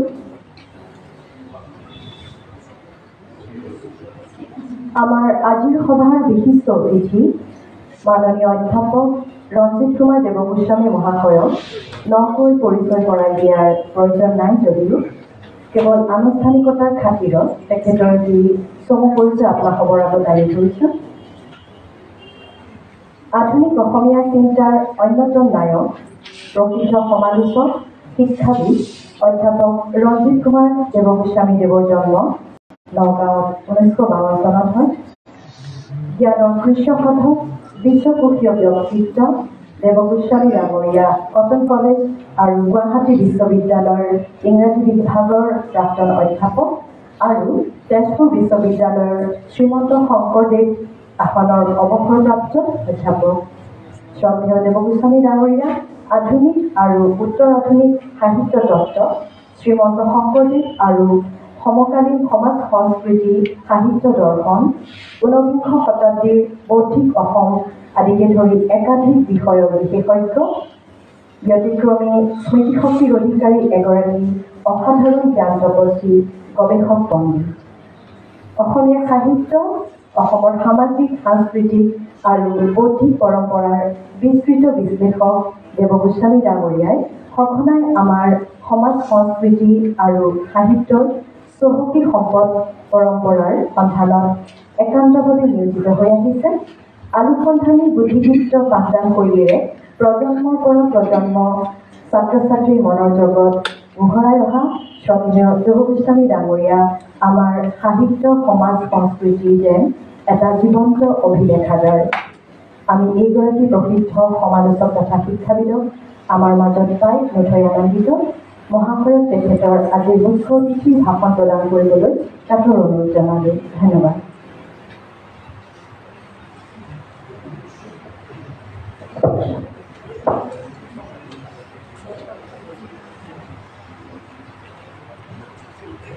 পৰম শ্ৰদ্ধেয় উপেন্দ্ৰনাথ বৰকটকী ডাঙৰীয়া, শ্ৰীযুত প্ৰেক্টিচিয়া মুকুল, ডক্টৰ মীনাক্ষী বৰকটকী আৰু মুনিন বৰকটকী ন্যাসৰ সৈতে জড়িত কুশল দত্তকে ধৰি অন্যান্য ব্যক্তিসকল আৰু সমবেত সুধীবৃন্দ, পুনতে মই প্ৰদ্যুম্ন গগৈ আৰু উপাসনা সৈতে আন্তৰিক অভিনন্দন জনাইছোঁ। পূৰ্বৰে পৰা যিসকলে মুনিন বৰকটকী সাহিত্য বঁটা লাভ কৰি আহিছে তেখেতসকলৰ লগতে আজিৰ পৰা তেওঁলোক দুজনৰ স্থান, আৰু আজিৰে পৰা তেওঁলোক দুজনৰ নামৰ সৈতে সংলগ্ন হৈ থাকিব কৃষ্ণকান্ত সন্দিকৈ যুগৰ এটি উজ্জ্বল নক্ষত্ৰ মুনিন বৰকটকীৰ নাম। প্ৰথমতে এটা ব্যক্তিগত ধৰণৰ কথা কৈ লওঁ। তেখেতৰ জীৱনকালত প্ৰকাশিত একমাত্ৰ গ্ৰন্থখন আছিল বিস্তৃত ব্যতিক্ৰম, আৰু আজি ইয়াত পঢ়ি থাকোঁতে মোৰ এজন মানুহলৈ বাৰে বাৰে মনত পৰিছে। এইগৰাকী আছিল অসম বাতৰিৰ সম্পাদক চাৰু মহন্ত। তেতিয়া কলেজীয়া জীৱনত ময়ো অসম বাতৰিত ভালেখিনি লিখিছিলোঁ, প্ৰবন্ধ লিখিছিলোঁ, চিঠি পত্ৰ লিখিছিলোঁ। সেই সূত্ৰে চাৰু মহন্তৰ সৈতে মোৰ যোগাযোগ, আৰু কেতিয়াবা তেখেতে মোক মুনিন বৰকটকী দেৱৰ তালৈ লৈ গৈছিলে। এবাৰ মোৰ মনত আছে, চাৰু মহন্ত, বেনু মিশ্ৰ আৰু মই তেতিয়া কলেজীয়া ছাত্ৰ, মুনিন বৰকটকী দেৱৰ তাত গৈছোঁ, আৰু অধিকাংশ ৰচনাই চাৰু মহন্তৰ কাৰণে লিখা যেন বোধ হয়। বেছিখিনিয়ে বিস্মৃত ব্যতিক্ৰমত সন্নিৱিষ্ট অধিকাংশ ৰচনাই চাৰু মহন্তৰ কাৰণে লিখিছিলে। কাৰণ মই নিজে দেখিছোঁ মুনিন বৰকটকী আখৰ আপোনালোকে সকলোৱে জানে, কেতিয়াবা পঢ়িবলৈ বৰ অসুবিধা, সৰু সৰু, কেতিয়াবা এইটো হনে গ ধৰিব নোৱাৰি। কেতিয়াবা চাৰু মহন্তে মোক কয় যে তুমি ধৰিব পাৰিছানে শব্দটো? মই ইফালৰ পৰা চাওঁ সিফালৰ পৰা চাওঁ, ধৰিব নোৱাৰোঁ। বোলে ময়ো দুজনমানক সুধিলোঁ, ক'ব নোৱাৰিলোঁ। চাৰু মহন্তই তাৰপিছত মুনিন বৰকটকী পঞ্চৱৰ্তী তালৈ আহি পেলাই তেখেতক সুধিলে যে এইটো কি লিখিলে আপুনি? তেখেতেও ইফালৰ পৰা চালে সিফালৰ পৰা চালে, বোলে মহন্ত ময়ো নোৱাৰিলোঁ দেখোন ধৰিব।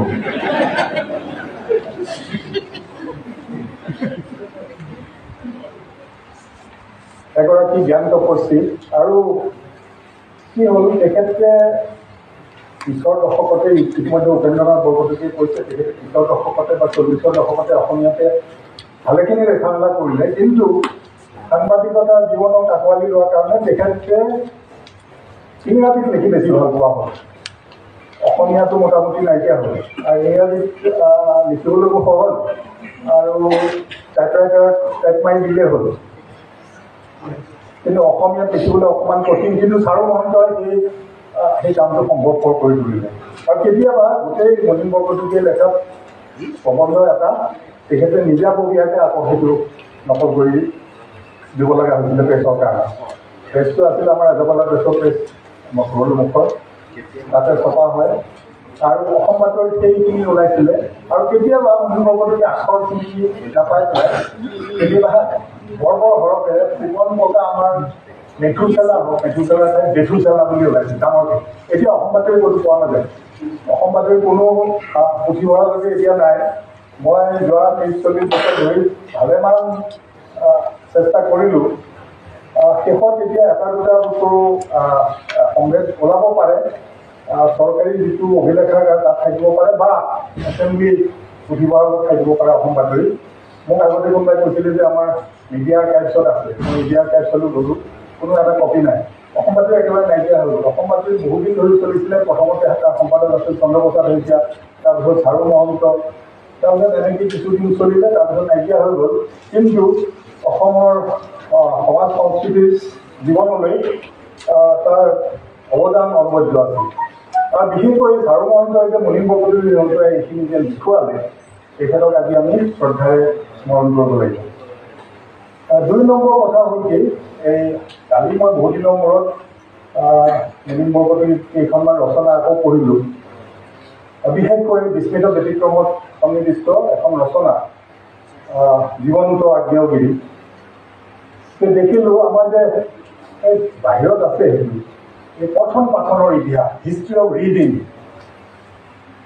এটা আপোনালোকে জানে এটা মালাৰমে এটা কবিতা আছে ইজিটুৰ IGITUR ইজিটুৰ বোলা এটা কবিতা আছে কবিতা নহয় গল্প নাটকীয় ধৰণৰ গল্প তাত এটা কোঠালীত এখন টেবুলৰ ওপৰত এখন কিতাপ মেলি থোৱা আছে কিতাপবিলাকত তেনেকুৱাই কিতাপখন মেলি থোৱা থাকে পাঠকৰ সঁহাৰিৰ কাৰণে লাইব্ৰেৰীটো আমাৰ কাৰণে কিতাপবিলাক ৰৈ থাকে মেলি থোৱা কিতাপখন আমি কেনেকৈ তাৰ মুখামুখি হওঁ আমাৰ এতিয়া শ্ৰীমন্ত শংকৰদেৱে ভাগৱত পুৰাণ পঢ়িছিলে মহেন্দ্ৰ কন্দলীৰ তলত ভাগৱত পুৰাণখন আছিলে এখন কথাগুৰু চৰিত্ৰও কয় অন্যান্য চৰিত্ৰও কয় পিছত আকৌ জগদীশ মিশ্ৰৰ পঠোৱা ভাগৱত পুৰাণখন তেখেতে পঢ়িবলৈ পালে আৰু ভাগৱত পুৰাণ পঢ়াৰ পিছত অসমীয়া সংস্কৃতিলৈ তেখেতে কি অৰিহণা যোগালে সেইবিলাক আমি সকলোৱে জানো শংকৰদেৱ মাধৱদেৱ বা লক্ষ্মীনাথ বেজবৰুৱাই শংকৰদেৱ মাধৱদেৱ কেনেকৈ পঢ়িছিলে বা 20 শতিকাত ধৰক এতিয়া আমাৰ মই কৃষ্ণকান্ত সন্দীপৰ কথা ক'লোৱে দিছে কৃষ্ণকান্ত সন্দীপৰ 3খন গ্ৰন্থ নৈষধ চৰিত যশস্বী লক এণ্ড ইণ্ডিয়ান কালচাৰ সেইটো বন্ধু তেখেতে যশস্বী লকখন কেনেকৈ পঢ়িলে বা নৈষধ চৰিতখন কেনেকৈ পঢ়িলে সেইটো বন্ধখন কেনেকৈ পঢ়িলে বা ডক্টৰ বাণীকান্ত কাকতিয়ে নামঘোষাখন কেনেকৈ পঢ়িলে নামঘোষাখন আমি সাধাৰণতে স্থগিত লৈ পেলাই নামঘৰত পঢ়োঁ গোসাঁই ঘৰত পঢ়োঁ মুক্তিত মিস্ত্ৰীৰ যিটো সেই ভকতসমূহ ৰসময় মাগুৰ ভকতি সেইটো স্থগিত লৈ পেলাই পঢ়োঁ কিন্তু বাণীকান্ত কাকতিয়ে পঢ়াৰ লগে লগে নামঘোষাই এটা বেলেগ তাৎপৰ্য লাভ কৰিছে যেনে আমি জানো যে ৰোমান্টিকতাৰ এটা লক্ষণ হ'ল যে ই আত্মপ্ৰকাশ মানে লেখকৰ ব্যক্তিগত অনুভূতিৰ প্ৰকাশ গতিকে ইয়াতে নামঘোষাখন বাণীকান্ত কাকতিয়ে দেখুৱালে এই মাধৱদেৱ পুৰুষৰ ব্যক্তিগত অনুভূতিৰ প্ৰকাশ হিচাপে দেখুৱালে গতিকে তেনেকুৱা এইটো মই যে কৈছোঁ হিষ্ট্ৰী অফ ৰিডিং বা পশ্চিমত যেনেকৈ ফেনমেনলজি অফ ৰিডিং বুলি কয় জৰ্জ পুলে বোলে এজন বেলজিয়ামৰ সমালোচক আছিলে তেখেতে কৈছিলে ফেনমেনলজি অফ ৰিডিং এতিয়া পঢ়িছে কেনেকৈ আপুনি পাছ কেনেকৈ কৰিছে যেনেকৈ ছবি এখন গেলেৰীত চিত্ৰ গেলেৰীত চোৱা যায় বাওঁফালৰ পৰা চোৱা যায় সোঁফালৰ পৰা চোৱা যায় ওপৰৰ পৰা চোৱা যায় তলৰ পৰা চোৱা যায় সকলো ফালৰ পৰা লক্ষ্য কৰা যায় তেনেকৈ সাহিত্য পাঠ এটাও তেনেকৈ বিভিন্ন ফালৰ পৰা চোৱা যায় মই তাৰে এটা উদাহৰণ স্বৰূপে মই অসমীয়া পঠন পাঠনৰ ইতিহাসৰ এটা মুহূৰ্ত হিচাপে এই প্ৰবন্ধটোলৈ মই আঙুলিয়াব খুজিছোঁ জীৱন্ত আগ্নেয়গিৰি এইটো গংগাৰ পানীৰে গংগাৰ পূজা কৰাৰ নিচিনা মই অকণমান পঢ়ি দিছোঁ তাৰে আপোনালোকক আখৰকেইটা সৰু সৰু জীৱন্ত আগ্নেয়গিৰি মানে আপোনালোকক এটা কথা মই ক'ব খুজিছোঁ যে মুনিন বৰকটকীয়ে ইয়াত যেন অম্বিকাগিৰি ৰায়চৌধুৰীৰ জীৱন আৰু কীৰ্তিৰ সৈতে মুখামুখি হ'বলৈ গৈ তেওঁ নিজৰ সৈতে সংগ্ৰামত লিপ্ত হৈছিল যেনে এটা পাঠ উদ্ধাৰ কৰিবলৈ গৈ পেলাই মানুহে যেনেকুৱা এটা সংগ্ৰামত মগ্ন হৈ পৰে ঠিক তেনেকুৱা ধৰণে জীৱন্ত আগ্নেয়গিৰি এইটো প্ৰথম বাক্য ৰূপকল্পটো শুনাত আপচু এনেকৈ উদ্ভৱ যেন লাগিব পাৰে কিন্তু অসমৰ আন এগৰাকী সমগোত্ৰীয় ত্ৰিকালদৰ্শী ঋষি সদৃশ দাৰ্শনিক পূৰ্বসূৰী কমলাকান্ত ভট্টাচাৰ্যৰ বজ্ৰ ঐতিহ্যৰ উত্তৰ সাধক অম্বিকাগিৰি ৰায়চৌধুৰী আন কোনো ৰূপত কল্পনা কৰিবলৈ সৎ নাযায় অন্য কোনো বৰ্ণনা এই অগ্নিস্ফুলিংগ সম ব্যক্তিত্বৰ আৰু প্ৰতিভাৰ প্ৰকৃত পৰিচয়ৰ যেন নালাগে অম্বিকাগিৰিয়ে যাৱজ্জীৱন বিদ্ৰোহৰ অগ্নি বৰষিছিল হি ব্ৰিডেড ফায়াৰ উশাহ নিশাহত বিপ্লৱৰ জুইৰ আমনি সিঁচিছিল যদিও তেওঁ অকল ফায়াৰ লিটাৰ আছিল বুলি ক'লে অন্যায় কৰা হ'ব তেওঁৰ স্থান আছিল ইংৰাজী প্ৰফেটৰ শাৰীত কাৰ্লাইলৰ বা বাইবেলৰ প্ৰফেটৰ অস্থিৰতা তীব্ৰতা বৃহৎ প্ৰত্যয়ৰ উন্মাদনাই অম্বিকাগিৰিক প্ৰদান কৰিছিল এটা অসাধাৰণ ব্যক্তিত্ব অলদো হাক্সলি বাৰ্টন ৰাছেল প্ৰভৃতিক ৱাকিং এনচাইক্লোপিডিয়া বুলি কোৱা হয় একেদৰে অম্বিকাগিৰিও এটা চলন্ত আগ্নেয়গিৰি নাছিলনে আছিল চলন্ত নহ'লেও জীৱন্ত আগ্নেয়গিৰি দ্বিতীয়টো অনুচ্ছেদ অলপতে আমাৰ সুবিখ্যাত ইংৰাজী কাকত এখনত বতুৰ আছাম ট্ৰিবিউন স্বৰ্গীয় জ্ঞাননাথ বৰা সম্পৰ্কে লিখা সম্পাদকীয় এটাত এক মাৰাত্মক ভ্ৰমবশতঃ সত্যনাথ বৰাৰ বৰপুতেক অম্বিকাগিৰি বৰাৰ কথা লিখা হৈছিল আচলতে তেখেত অম্বিকানাথ বৰা সত্যনাথ বৰাৰ ল'ৰা অম্বিকানাথ বৰা জ্ঞাননাথ বৰা কিন্তু ইয়াত অম্বিকাগিৰি বৰা বুলি লিখা হৈছিল সি এটা অসাধাৰণ ভুলৰ বেছি একো নাছিল কিন্তু ক'বৰ মন যায় দেয়াৰ বাই হেংছ এ টেইল সেইটো মুনিন বৰকটকীৰ ঠিক এনেকুৱা ধৰণৰ ভাষা এই 9 ধৰ্তব্য গুৰুতৰ যেন কিবা এটা তাৎপৰ্য আছিল। সৰসতা, মিষ্টভাষিতা আৰু বিনয় নম্ৰতাৰ প্ৰতিমূৰ্তি স্বৰ্গীয় অম্বিকানাথ বৰা আৰু দেখা হ'লেই আনৰ মনত ৰীতিমতে ত্ৰাসৰ সংচাৰ কৰা বজ্ৰনীনাদ আৰু নিগ্ৰ প্ৰবণ ৰাগেড আনস্পিয়াৰিং হোমস্পান অম্বিকাগিৰি। ইয়াতকৈ বিপৰীত দুটা ভাৱমূৰ্তি দুজন ব্যক্তিৰ কল্পনা কৰিব পাৰিনে? অম্বিকাগিৰিৰ মৃত্যু তিথিৰ আগে আগে মোৰ প্ৰায় সেই অবিস্মৰণীয় আচলজন আগ্নেয়গিৰি অম্বিকাগিৰিলৈ মনত পৰে। মই যিটো কথা মন কৰিছোঁ, তেখেতে কিবা এটা কথা ক'বলৈ গৈছে, আকৌ কিছু চুহকি আহিছে। জীৱন্ত আগ্নেয়গিৰি নহয়, বস্তুটো আপচু, মানসিক বৰ্ণনাটো অকণমান আপচু, আকৌ সেইটোৰ ওচৰলৈ গৈছে। ঠিক গোটেই প্ৰবন্ধটোত ঠিক তেনেকুৱা এটা এই টনাটনি, ভাৱৰ টনাটনি, অনুভূতিৰ টনাটনি এটা উপলব্ধি কৰা যায়। মই মাত্ৰ শেষৰ ফাললৈ এটা কথালৈ আহিলোঁ। এইটো মানে একেবাৰে অভাৱনীয় ধৰণৰ এটা কথা।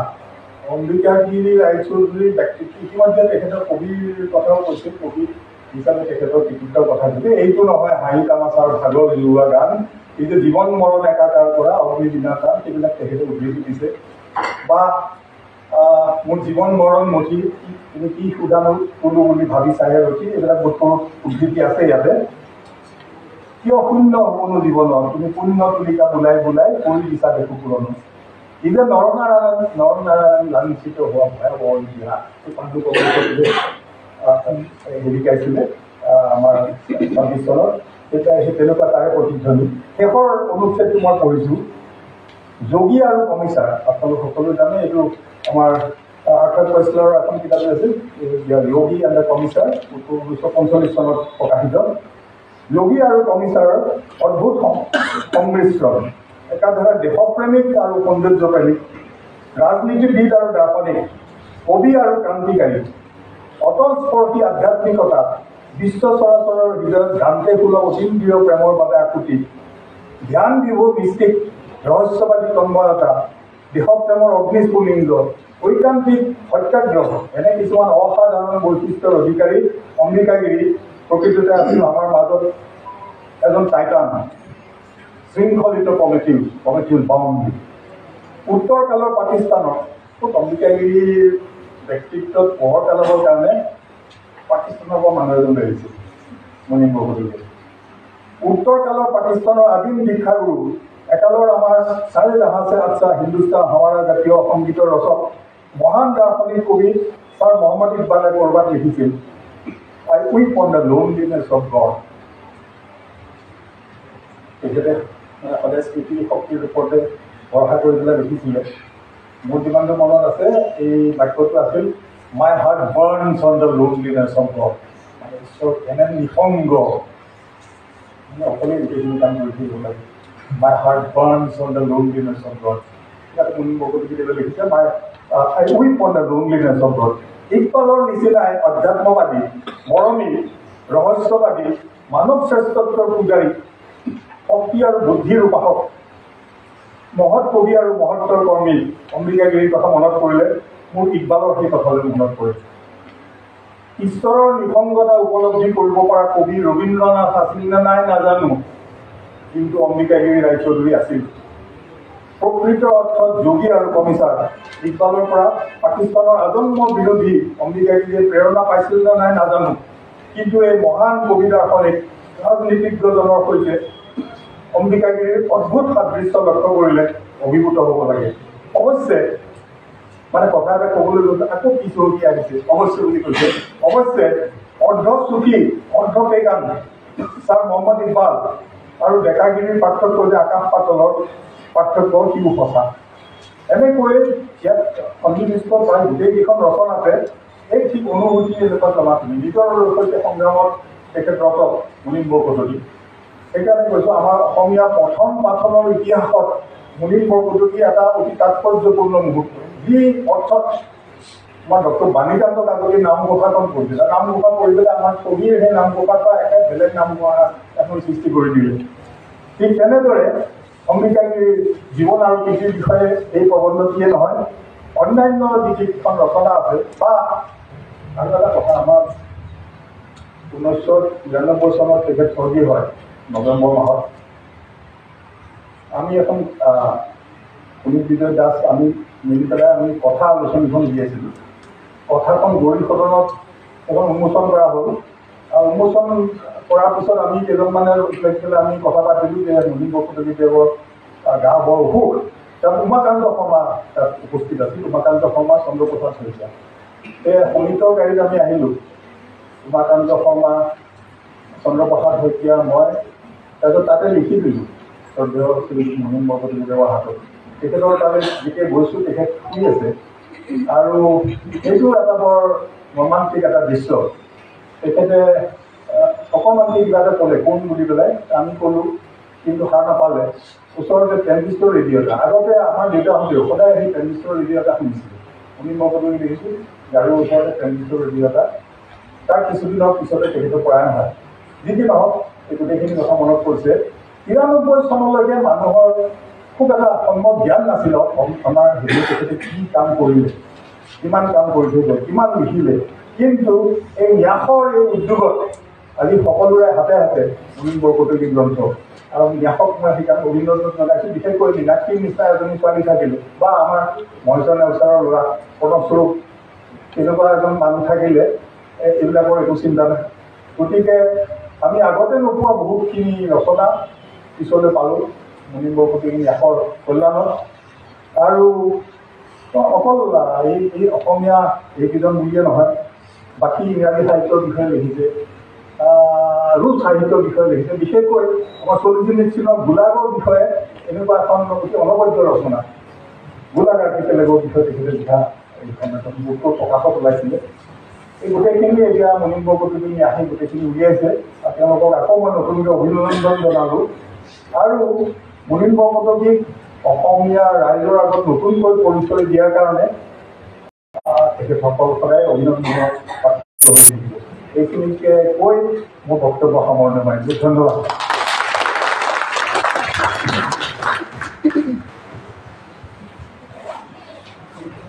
মহাশয়, আপোনাক সাহিত্যৰ বক্তৃতাৰ বাবে অশেষ ধন্যবাদ জ্ঞাপন কৰিছোঁ। আমাৰ আজিৰ এই সভাত উপস্থিত থাকি সভাৰ কষ্ট বৃদ্ধি কৰাৰ বাবে আপোনালৈ আন্তৰিক কৃতজ্ঞতা জ্ঞাপন কৰিছোঁ। আমাৰ পৰৱৰ্তী কাৰ্যসূচী অনুসৰি আজিৰ সভাৰ অন্যতম মূল উপলক্ষ্য মুনিন বৰকটকী স্মাৰক বক্তৃতাৰ অনুষ্ঠানলৈ আমি আগবাঢ়িছোঁ।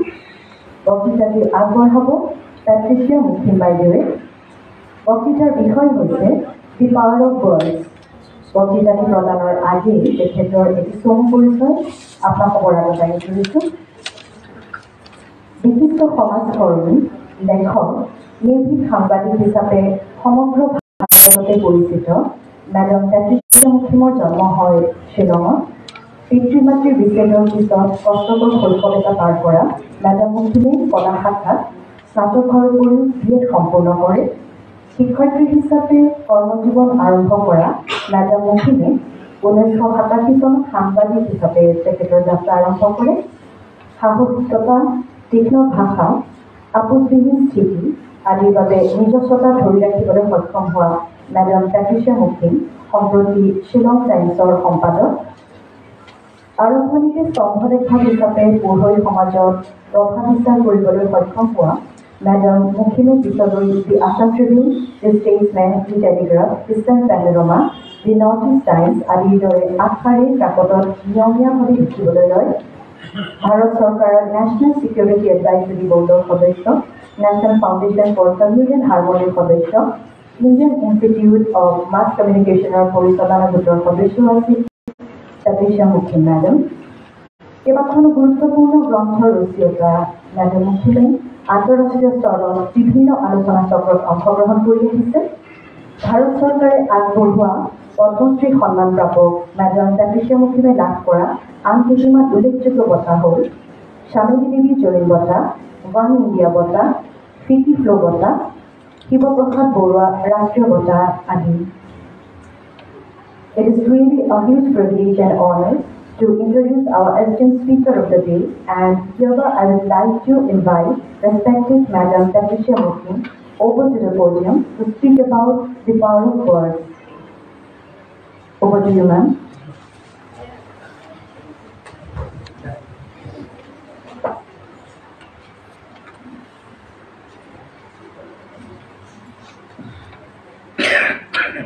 dignitaries on the dais and the very esteemed audience in this room. I think the media have left because they don't have time to listen to words. Actually, that is our problem. What we have been doing since the beginning of this program is to use words.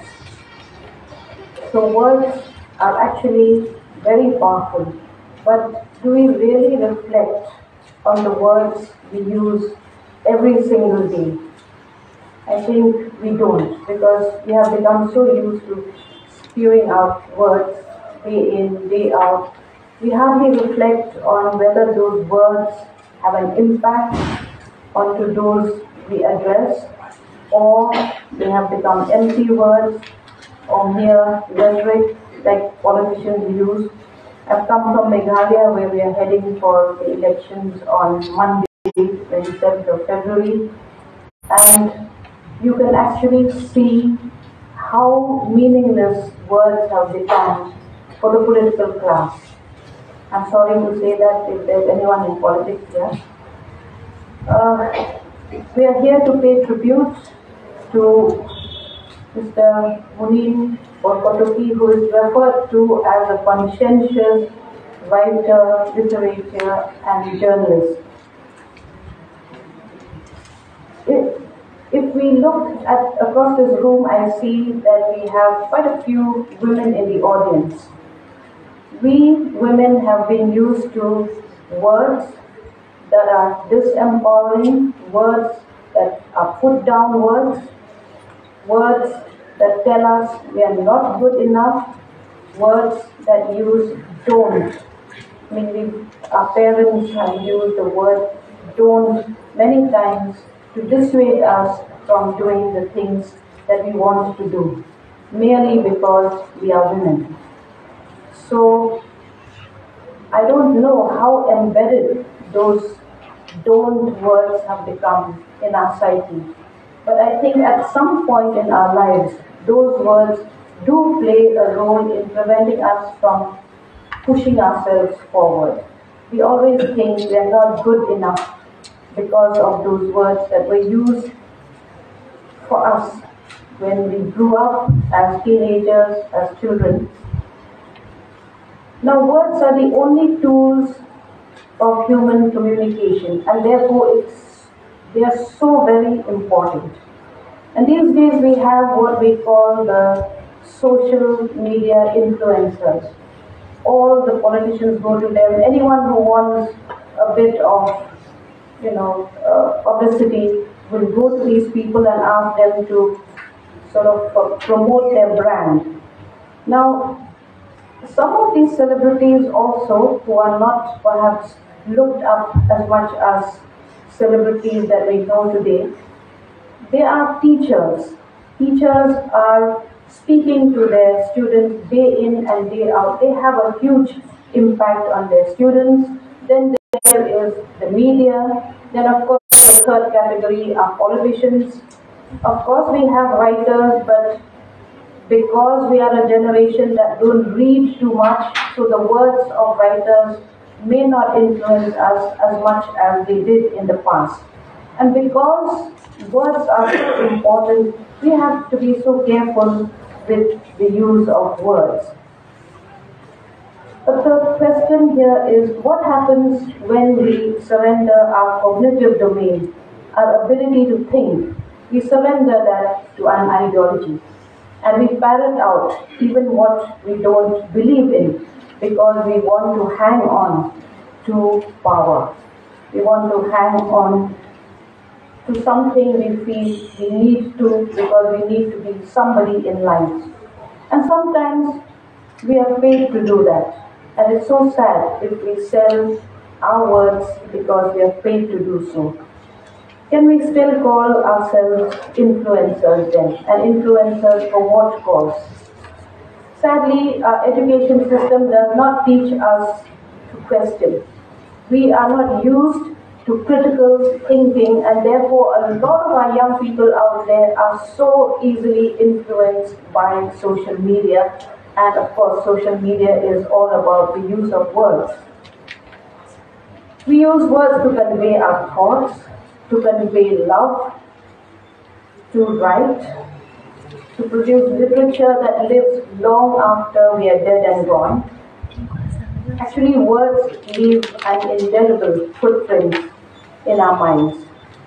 And as speakers, teachers, and anyone who uses words to influence, we should leave behind a whole range of feelings in listeners. And those feelings should actually be empathy, should be caring, should be nurturing, not in the very least hatred. But what we hear today is a lot of hate speech, and I will come to that a little bit later. That is why I think, we hear of the words, we hear that we have to weigh our words very carefully. We indeed have to do that if we want to make a positive impact on listeners. Because words are as bad as bullets if they are spoken from a position of superiority, from a position that puts other people down, that condemns other people, that creates enemies. I think then words become like bullets. And words are not just spoken words. As I said to you earlier, we are headed for the elections, and 300 songs have been composed by different singers in Meghalaya to pep up different politicians. And those words are not just to praise politician A, but to condemn politician B. So you're using even songs to put down people. That's the power of words. And of course, the singers are earning good money. That's a different story. Now, words also have energy. They have good energy and bad energy. It depends what words you're saying and what energy you're sending out. Some of those words can kill the human spirit, and we've seen that happen. Words can humiliate. They can rob a person of dignity. They can steal your sleep. They can even make you sick. Think of the times when somebody said some very hurtful words, and you went back home and you ruminated over those words, and then you wonder, why did the person say such things? Sometimes it can come from the best of friends, and then we wonder what we've done to deserve such words. But there are words that come from good energy, words that encourage, words that uplift, words that build, words that strengthen. As journalists, I ask myself, do we really weigh the words that we use? We actually have a huge responsibility because we are dealing with words every single day. So what are the words we use? Are we use words that sort of, provoke people who read to do something good? Or do we provoke them to hatred? Or do we provoke them into a sense of helplessness, into a sense of dystopia? So I think journalists more than ever, because we are so enslaved by the world of words, have to be even more careful in how we use them, because the power of the media is phenomenal. We can spread confusion, we can sensationalize a story, turn it into a gossip, and we can also create hatred. We're watching the media today. We are watching what we call national television, and you know how some channels, when you watch them, you feel your blood pressure going up. At least I do. So that sort of media spreads hatred. Do we really want to listen and to watch those sort of media? But it's there. And if those media houses are running, it is because they still have a huge following. What do we see politicians doing today? There's a lot of finger pointing, finger waving, and body language of arrogance, speeches that are laden with sarcasm. There is a dumbing down of the opponents. It never used to be so bad, even at the best of times. Of course, there are political rivals everywhere, but at no time have people used the language of politics to make others feel so small. And I think there is a sort of a strategy in making people feel small, people feel defenseless, people feel vulnerable, because then we begin to look for a savior. And who is the savior? You guessed it. And that's how demagogues are born. We begin to think that there's just one person that can save us. And all of us, we are quite powerless. I don't think we are powerless.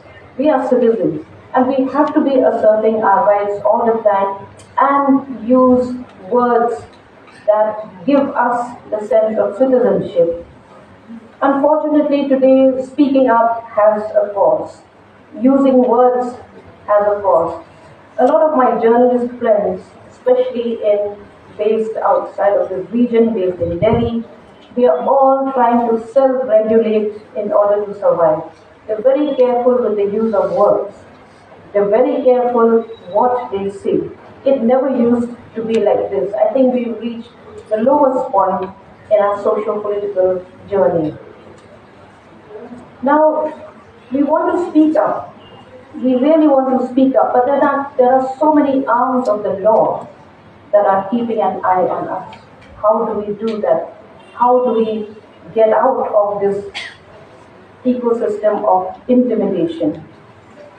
Now we come to the world of text messages. I think every minute you're receiving something on your WhatsApp. Some of the things we get on WhatsApp are very useful. They can be used to many things, but some can be harmful. They can even provoke people to commit crimes. And the reason why text messages are very, very complicated is because it comes on your little smartphone. You don't see the body language of the person sending it to you. There is no tone of voice, there's no emotion, there's no facial expression. So you're just sort of reading that message and constructing meaning out of that message without seeing who the sender is. That's even more dangerous. And therefore I think it's very, very important to be circumspect, because the receiver cannot interact with the sender. That's the word begin. Then we've heard a lot about hate speech in these years from 2014 onwards. What does hate speech do?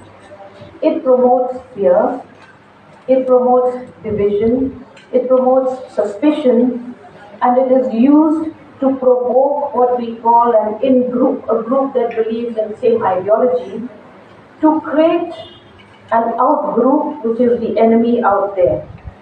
And that in-group is used to promote a political ideology. Then we are also, bombarded by misinformation and disinformation. Misinformation is information that is wrongly sent. The sender doesn't know that it's fake news or something. But disinformation is calculated to be fake news that goes around as the real news. It's sort of a false assertion, and it's being spread intentionally and knowingly. And these are the things we need to be careful about, because again, we are looking at words. And I don't know whether you have noticed it, but when the message is false and it is built around fear, then it spreads even faster. And that message soon goes viral. And this is how mobs are mobilized to kill and to lynch. Hate speech uses words to vilify a group of people, because they belong to a certain religious identity, so they are vilified as the enemy. This has led to a lot of rage and killing, and even to the rape of defenseless women. How else would anyone rape defenseless women unless they are so provoked by a certain ideology? And for all that, we are using words, or the people who promote that sort of hate are using words. They use all kinds of jargons to make that in-group feel it is under threat, to make that in-group feel that it needs to retaliate. And very often we find today that we are using patriotism and nationalism also as weapons. We've read history and we know that in some countries like Rwanda, Cambodia for instance, the out-group is demonized. Words like vermin are used for them. Pests are used. And then that's why you had in Rwanda what was called Operation Insecticide, meaning to remove that out-group from the in-group. How dangerous is that? In Cambodia, you have people who are enemies of the Khmer Rouge being called microbes, being reduced to a sickness, and then being told that they need to be eliminated lest they rot us from within. I mean, just think of the power of words. In Cambodia, there were leaders who said, what is infested, meaning those out-groups are the people who infest the in-group. What is infested must be cut. What is rotten must be removed. We just think of how demeaning these words are. So today we find that language is being used more as an exclusionary tool. And I think as thinking people in this room, we have to be really, really careful what we consume. We have, I think, those who write regularly, those who write columns, even what you post on Facebook, I think we've toned down our feelings to a great extent. Therefore, as a result, we are using banal language, which doesn't really mean anything, which doesn't really carry our passions. And what are words without passion? So are we losing our soul? Are we losing our right to free thinking? This is a thought I will leave with you today, a question that we need to ruminate on. Thank you very much for listening.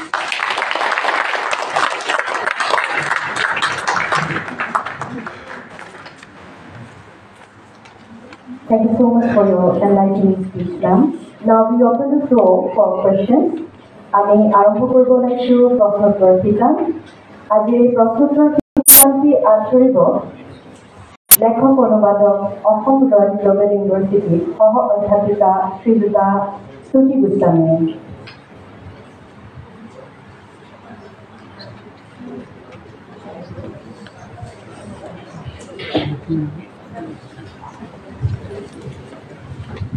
ধন্যবাদ। Good evening to everyone. First and foremost, Patricia ma'am, this was a very riveting set of words that you left us all with, and I'm sure there are a lot of questions in this audience also to you. So, cover the question today.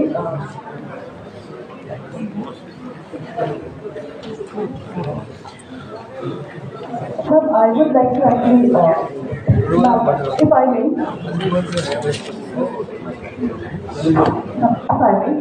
it's not exactly question, sir. But I was thinking as you were saying, there's this documentary drama on Netflix called The Social Dilemma that actually shows us how all the social media are actually business, they're basically business corporations making money. In this context, what would you like to say about how, like, our work is also getting commercialized, or our work also getting used as a means to make? We know that companies are selling us stuff through Facebook, right? But what do? Facebook is also one way to connect with friends and relatives, and Twitter is one way to get attention to some of the problems which you hope the government will solve. So there's both good and bad in all this, in the emergence of all these technological advances. So I think how we use social media is important. Are we using it for good or bad? If I'm using it to connect with friends, to make a point, to conscientize people, voters, and all, I think it's fine. So it's how we use it that's important.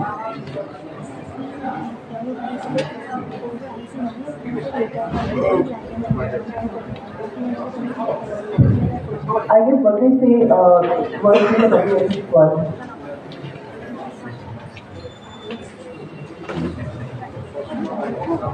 Good evening. W speaks at thank you. I just got a bit of a thought. You said that the social media sends out venom and it grows. Just like the newspaper, the headlines say about rapes and murders and things. People have been actually fed with that over a day and a half.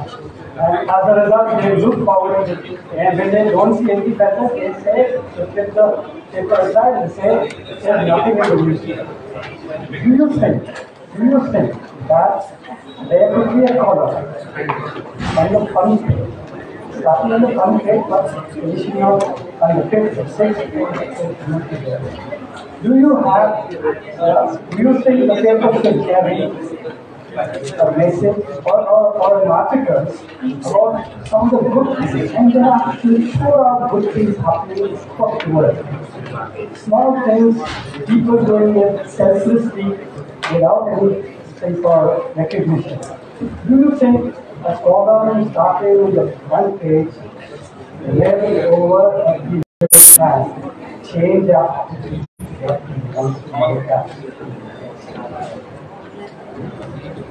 Thank you. That's a very pertinent question. At least in the Shillong Times, we have in the front page, down below, we have what we call an anchor column, where we give out news of people in rural areas doing something that brings incremental good to them. Somebody who overcomes some difficulty. But at the end of the day, and this has come out after a lot of research, what sells is crime and politics. That's the next. I don't agree with my paper most of the time, especially now during elections. We are bombarded by advertisements, and advertisements today come on the whole of the front page. What do? I don't own the newspaper, so we are just cogs in the wheel. We want to do many things that are good. But you know what? I also feel that there is not much engagement from the readers. Why don't you have, at one time in Delhi, they used to have a readers forum. If there is a strong readers critic forum, I think it will send out a message to newspaper owners. Otherwise, nobody is really critical. Of course, we discuss, we feel angry about a lot of things, but we don't have a catalytic group. We don't have a group that can make a difference. And in this room, I'm sure if you form a media critic group, you can be a very powerful force. Thank you.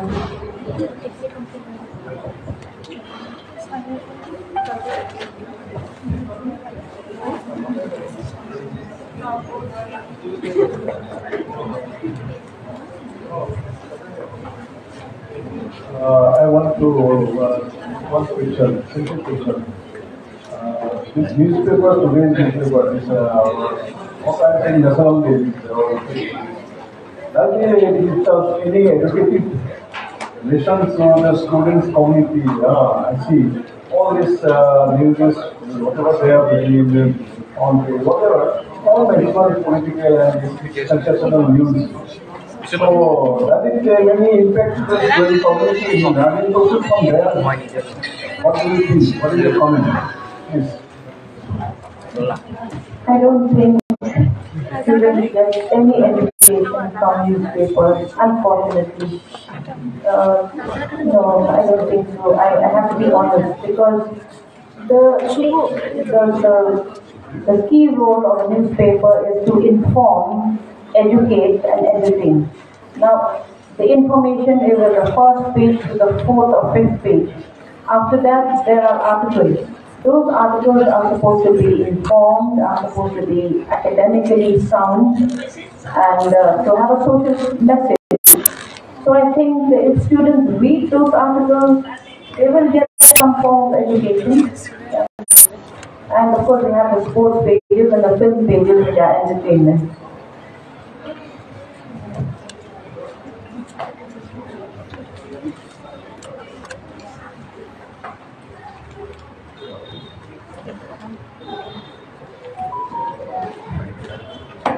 I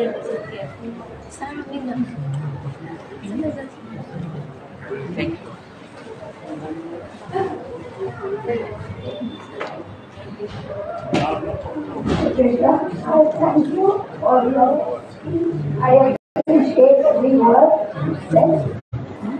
What I wanted to say is, I don't know what can be,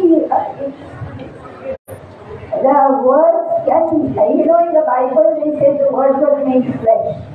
And I think God's greatest gift to man is his power of speech. So, when words are used to spread hatred, to demoralize people, to bring depression upon them, I think it's the saddest thing in the world. Words which we learn, even if it's a short poem, words should elevate man, should convey to him his,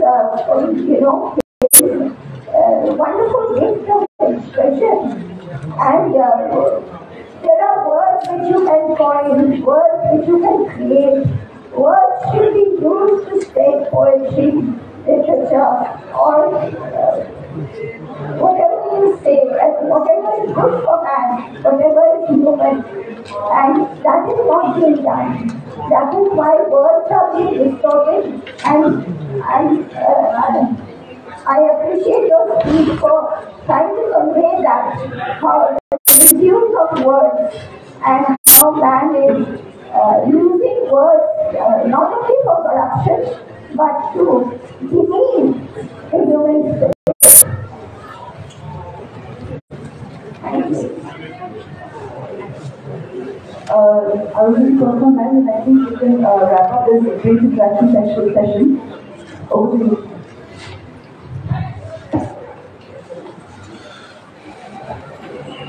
Professor Rohitaki and Madam Kamolkar.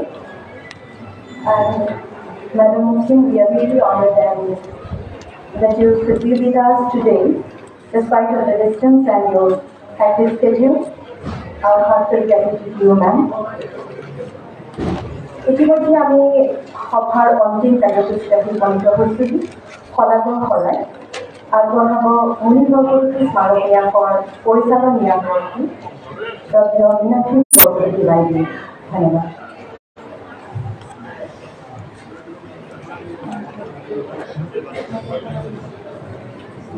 নমস্কাৰ। মই চমুকৈ বহুত চেষ্টা কৰিম, কাৰণ সভাগৃহত এতিয়া মানুহ প্ৰায় আমাতকৈ কমি গৈছে। তথাপিও কেইগৰাকীমানকো ধন্যবাদ নকৰি নোৱাৰোঁ, গতিকে এইটো কৰিবই লাগিব।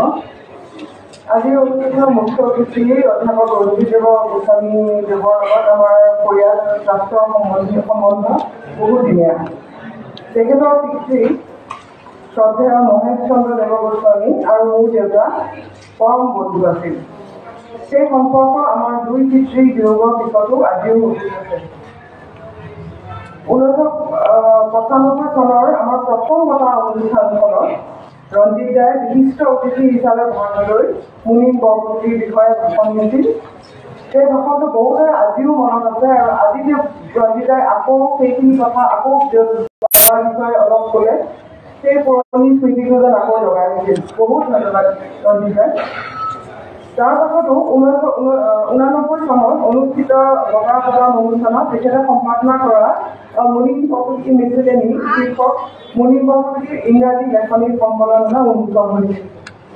আজিও বহুত ব্যস্ততাৰ মাজত সময় উলিয়াই আজি তেখেতে মোৰ অনুবাদ গ্ৰন্থখন উন্মোচন কৰাৰ লগতে বঁটাবিজয়ী লেখক দুগৰাকীক বঁটা প্ৰদান কৰি আশীৰ্বাদ দিলে।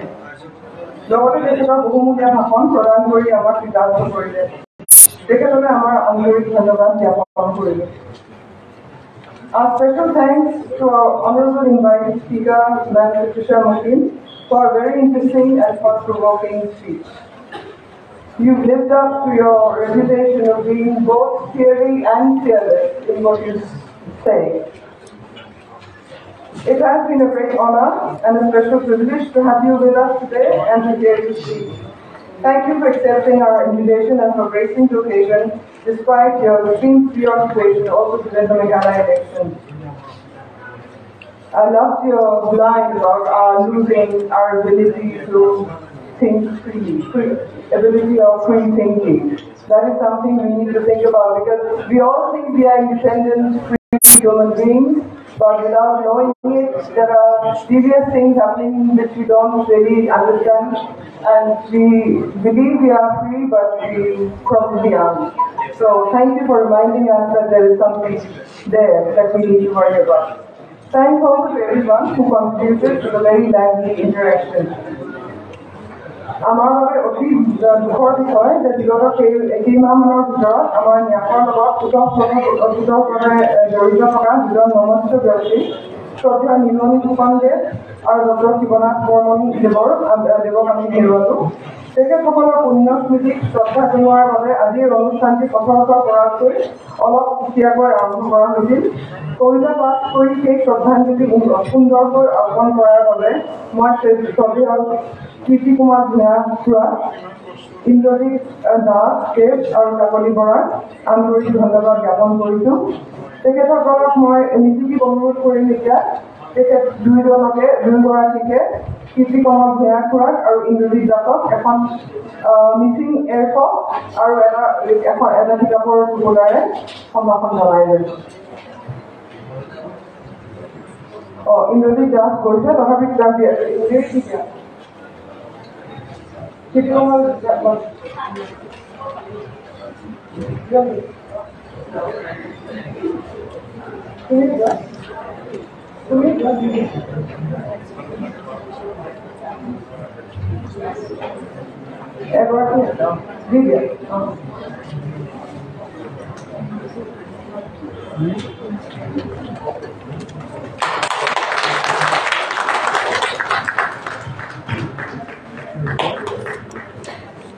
আমাৰ এগৰাকী ন্যাসৰক্ষী আৰু দেউতাৰ আপোন ভাতৃ উপেন বৰকটকী খুৰা আমাৰ বাবে সদায় অনুপ্ৰেৰণা।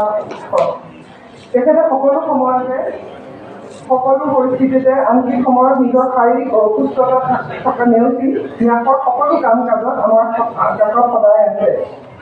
যদিও খুৰাই কাহানিও নিবিচাৰে তথাপিও খুৰাক ধন্যবাদ নজনালে মোৰ দুখ হ'ব।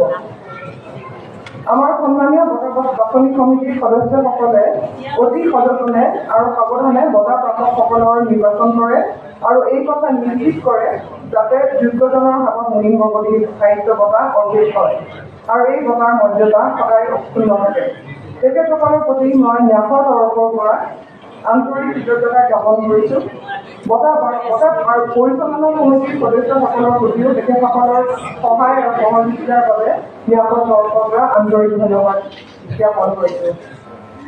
এই চেগতে মই আজি বঁটা প্ৰাপক দুয়োগৰাকী উদীয়মান লেখক লেখিকাক অভিনন্দন জনাইছোঁ আৰু উজ্জ্বল ভৱিষ্যত কামনা কৰিছোঁ। 1995 চনৰ পৰা দুকুৰিৰো অধিক প্ৰতিভাশালী লেখক লেখিকাই মুনিন বৰকটকী সাহিত্য বঁটা লাভ কৰিছে। অসমীয়া সাহিত্যৰ প্ৰতি অৰিহণা যোগাই এই বঁটাৰ মান বঢ়োৱাৰ বাবে তেওঁলোকৰ প্ৰত্যেকৰে মই সলাগ ধৰিছোঁ। তাৰে যিসকল আজি ইয়াত উপস্থিত থাকি সভাৰ প্ৰকৃতত বঢ়াইছে তেওঁলোকক মই আন্তৰিক ধন্যবাদ জনাইছোঁ। আমাৰ এই প্ৰায় 30 বছৰীয়া যাত্ৰা অসমৰ সংবাদ মাধ্যম আৰু সাংবাদিক বন্ধুসকলে সদায় আমাৰ লগত আছে, আজিও আছে আৰু আগলৈও থাকিব বুলি আশা কৰিছোঁ। তেখেতসকলক আমি আন্তৰিক কৃতজ্ঞতা জনাইছোঁ।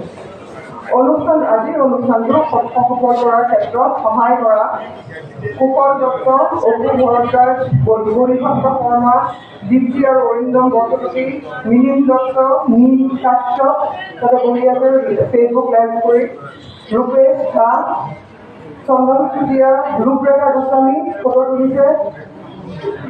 গীতাশ্ৰী স্বতঃশ্ৰী আহিব নোৱাৰিলে, তথাপিও তাৰ শলাগ ল'ব লাগিব। স্বাগতা বাহিৰত আছে, দীপিকা পিছফালে কৰি আছে। শ্ৰুতি গোস্বামীয়ে এইটো মডাৰেট কৰি দিলে। মিচিটি মাইনী ষ্টেজত, বসন্ত জঞ্জী, এওঁলোকৰ নাম ল'বলৈ আজি শলাগৰ পৰা আধৰুৱা হৈ যাব। সভাখন সুন্দৰকৈ পৰিচালনা কৰাৰ বাবে কাকলি বৰাক মই